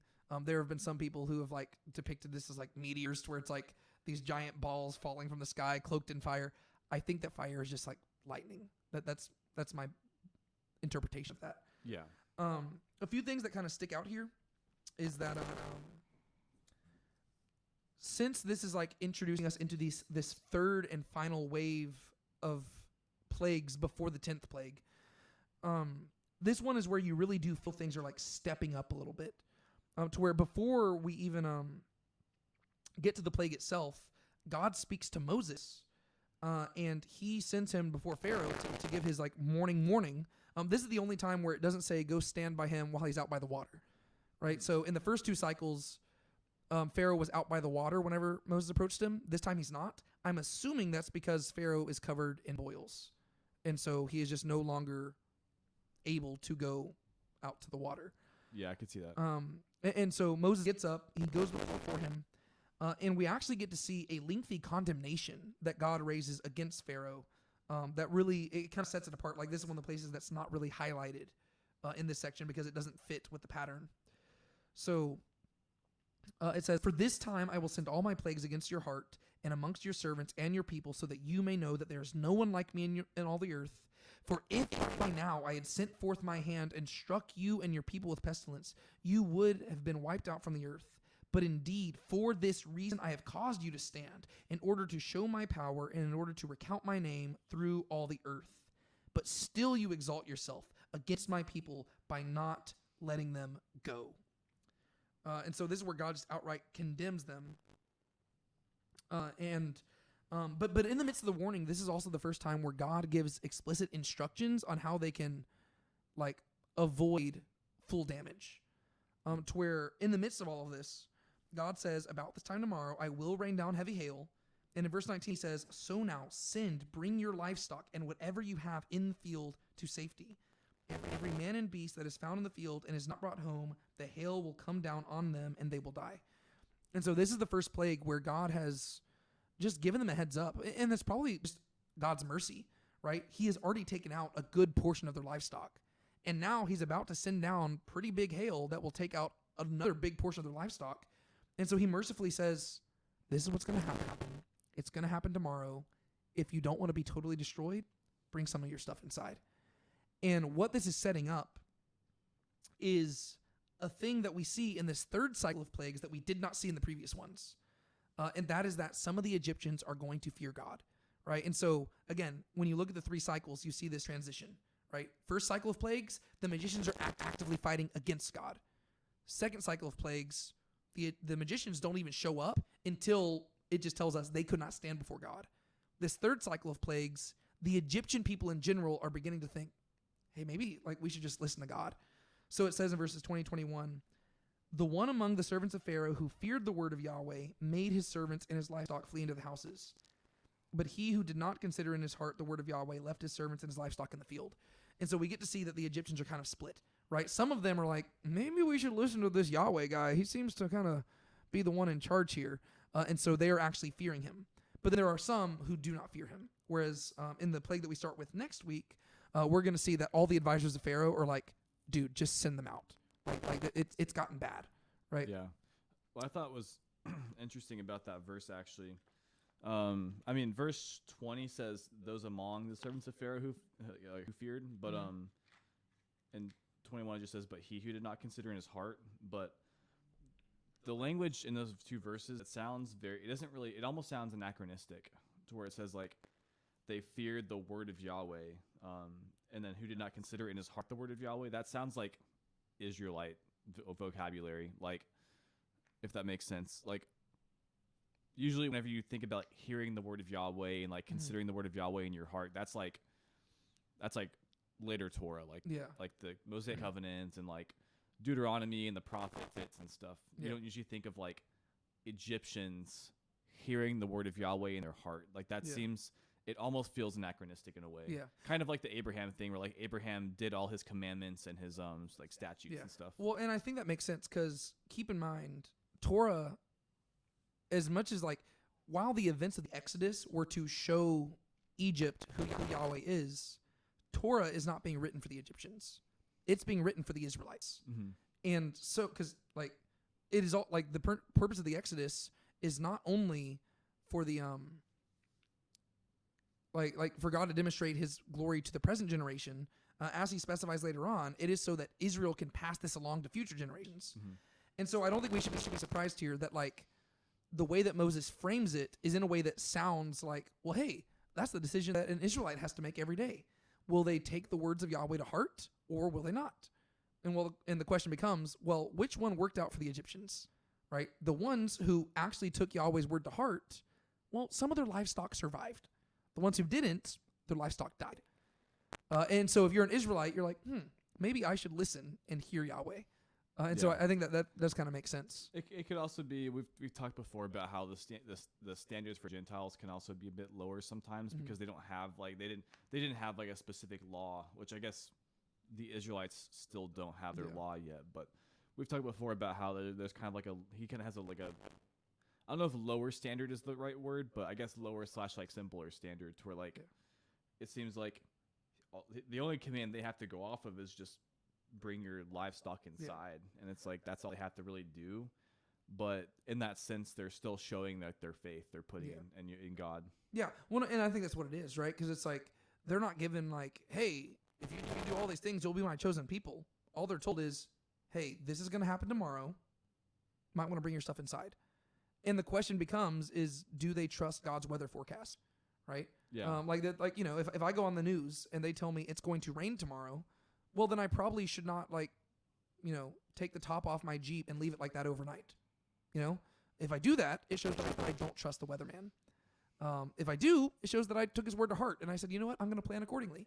Yeah. And so right here with the Egyptians, it's not saying that because they did this, they are suddenly part of the chosen people of God. It's just showing that they began to process the fact that maybe this Yahweh guy knows what he's talking about. And you know what? It doesn't hurt to be safe. So they're like, let's just bring the animals inside, just in case. And if there's no hail, well, it's all right. Then our house just smells a little stinky for a little bit. But then towards the end here, we do get to see that advancement to where I pointed out that in the first cycle of plagues, you had God saying, hey, Moses, go say this to Pharaoh and then go say this to Aaron. And then Aaron is the one who is enacting the miracles or the plagues. You get to the second cycle of plagues, and you don't really have God specifying who's doing the miracles or the plagues. It doesn't really tell us. And then the third cycle, now all of a sudden it says, now Yahweh said to Moses, stretch out your hand toward the sky, and there will be hail.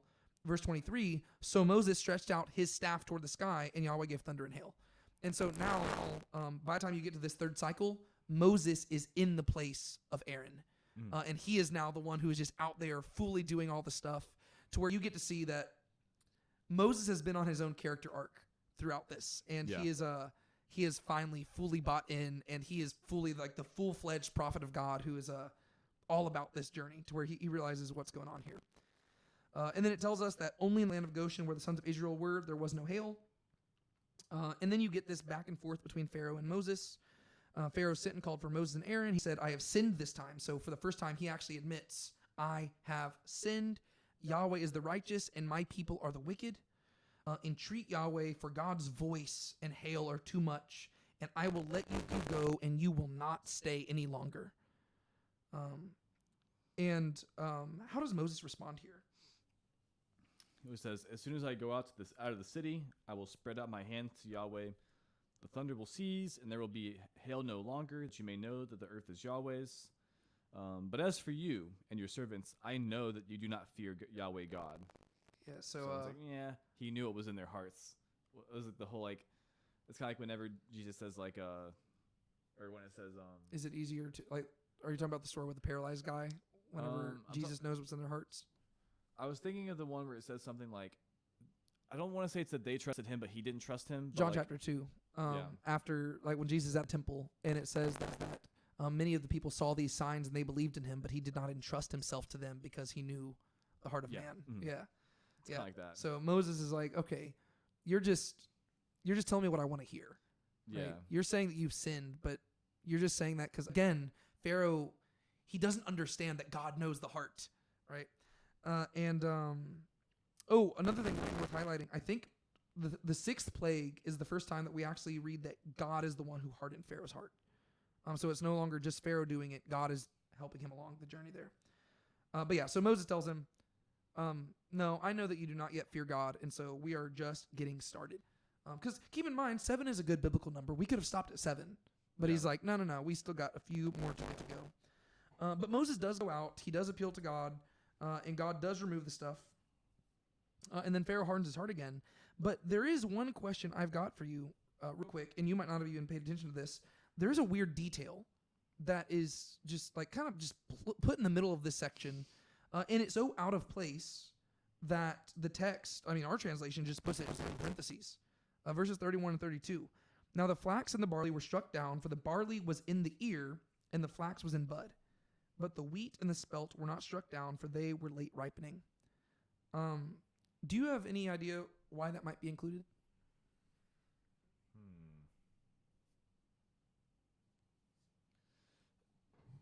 Is this saying that he struck down, like basically what was struck down was the stuff that was ready to consume, like ready to pick? So it struck down the wheat and the flax and the barley because they were like ready to be used. So they didn't strike down the wheat and spelt because they were not yet. I guess it's late ripening, so it's like they're not ripe yet. Yeah. So the idea is like they didn't strike everything down, but they struck down everything that was readily available, basically. Yeah, I think that's part of it. And then like the idea, again, I think this could be the mercy of God to where there was some stuff that had been late to ripen, or it's not late ripening. It ripens later in the year. And so Egypt would be able to recover from this, right? It wasn't going to be like just, okay, well, they're starving to death. It's like, no, there's stuff that's going to be coming up later. I actually think that, and again, I can't prove this. It's just a weird detail to me. I think that maybe this is just supposed to be a time indicator to us to let us know roughly when in the year this is taking place. Oh, okay. Because so far in the text, we haven't been told when this is when this is all taking place. But we are going to know that Passover is going to take place on the 14th. Like it's going to be very, the calendar of Israel is going to become very important over the course of the next several books, to where we're going to have all these feast days and stuff, right? Mm-hmm. And the 14th of Aviv is going to be the day on which Passover is celebrated, right? Later on, after the Babylonian captivity, this is known by a different, the month is known by a different name. It's going to be the 14th of Nisan, right?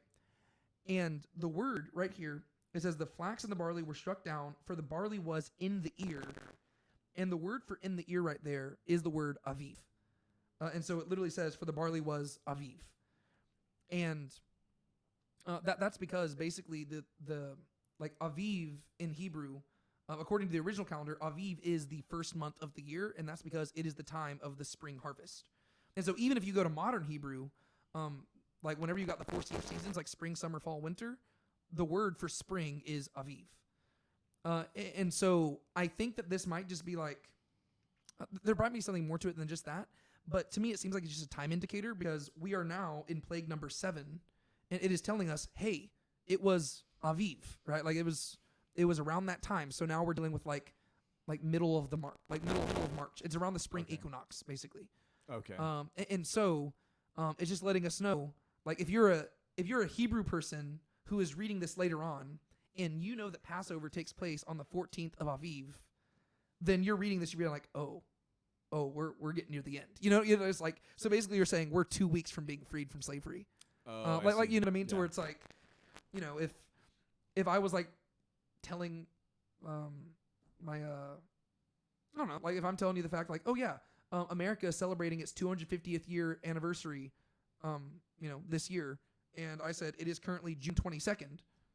Okay, well you're like, oh, okay, so like that's coming up like in about 2 weeks, right? So it's like the same idea to where it's like if you know the history of Israel, you can kind of like put yourself in the story. You're like, oh, it's Aviv already.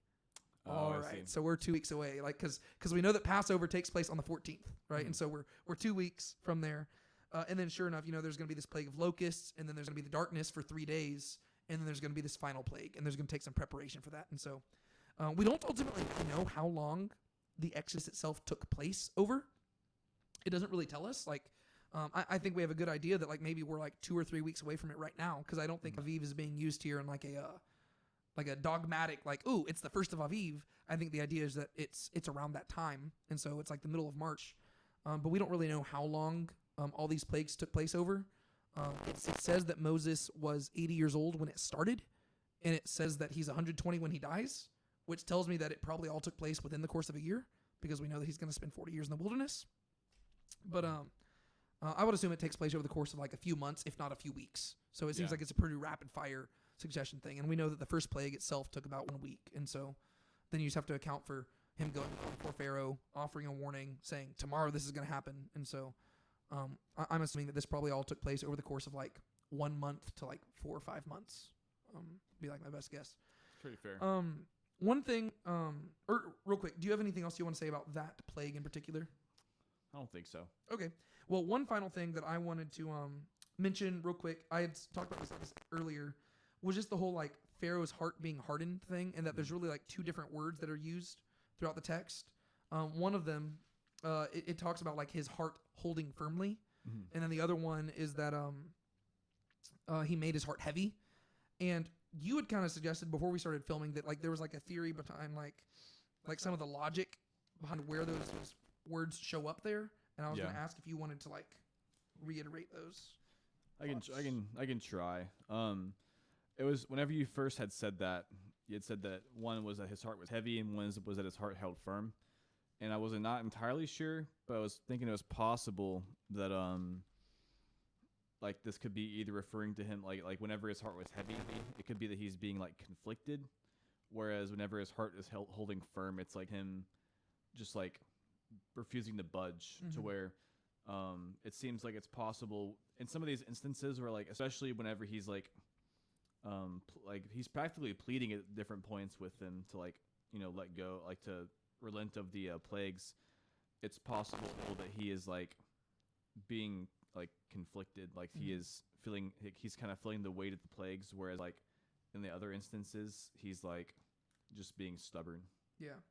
Well, yeah, because just flipping through it, like I highlighted those different phrases, like words, different colors. It looks like the word for made heavy. It's just the word like kabed, which just like comes from like where we get kabod and kabad. It's just like the word that sometimes is translated as glory, but it means just like weightiness. It seems like that is primarily used in instances when there was some sort of compromise that they attempted to arrive at, right? So, plague 2 with the frogs, that's where they go back and forth, and he says, entreat Yahweh, and he says, do it tomorrow, and then it says, he made his heart heavy. So he promised to free them, but then he doubled back on and said, never mind. So he made his heart heavier. And then you go to plague 4, same thing. He promises to deliver them and to free them, but then he makes his heart heavy and he chooses not to. And then you have plague 5, which plague 5, that's the one with the livestock. And there is not a back and forth there, but it does say it again is there as well. But that was the one where Pharaoh went around and he saw that the livestock of Israel had not died. And so he has good reason for realizing, oh, there is a distinction here. And so internally, you can imagine if Moses was around him right then, he would have tried to compromise. But then he made his heart heavy. Right? And then it shows up again in the 7th one that we just talked about, to where him and Moses do have this like back and forth, to where he says, I have sinned. And Moses says, but you don't fear God yet. And then Moses goes in and entreats stuff. And then it says that he hardened his heart. I guess both of them are there because he says right after that he also hardened with strength. Yeah, so it says he sinned again and hardened his heart with firmness, he and his servants, and Pharaoh's heart was hardened with strength. So the first one is that he made his heart heavy, and the second one is that he held firmly. And so, so I just find that interesting because usually whenever I see people going through Exodus, they kind of just treat those like they're the same thing, but there is different language being employed there, to where one is the idea of like he's not budging at all, that's like holding firmly, and making his heart heavy is the idea of that he's like maybe he was getting ready to relent, but then he like doubles down and says no, I'm not going to. And so it seems like that's kind of the distinction going on there. I can see that. And so that is where we're ending today, in chapter 9 verse 35, and we will pick up next week with plague number 8, and then going all the way through like the Passover and stuff like that. Is there anything else that you want to highlight in regards to this whole discussion today? I don't think so. I already kind of earlier went over my more general interpretations of this with like a future, like the future of like Israel's history and whatnot, and so I don't think I necessarily need to like mention that again. So okay, cool. Well, let's wrap this up. Thank you so much for, well, first off, thank you to you for sitting down and talking with me for so many hours every single week, because I know that can be exhausting, and both of us were already a little tired going into it today, but we powered through by the grace of God. And then thank y'all for watching this, for any of y'all who actually made it this far. I also apologize if the audio is still all messed up. I haven't mentioned it, but I'm aware that the audio has been messing up. We just don't know what the problem is, and I have been getting our sound, like people at our church and stuff, to come help us out, and we cannot figure out what's causing the issue. Yeah. And so if there's still been sound issues, I apologize, because we're trying to figure it out. I want this to be as professional as possible, but what can you do? And so we'll figure it out at some point. Good Lord willing. Yeah. But all right. Thank you, Sean. I appreciate it. Thank you all for watching. We will see y'all next time in Talking Through the Text. My name is David Tate. And I'm Sean Powell. And this has been Talking Through the Text. All right. Bye.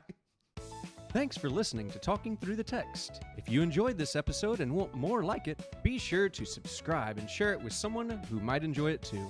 Stay tuned for more episodes coming your way. Until next time, keep talking through the text.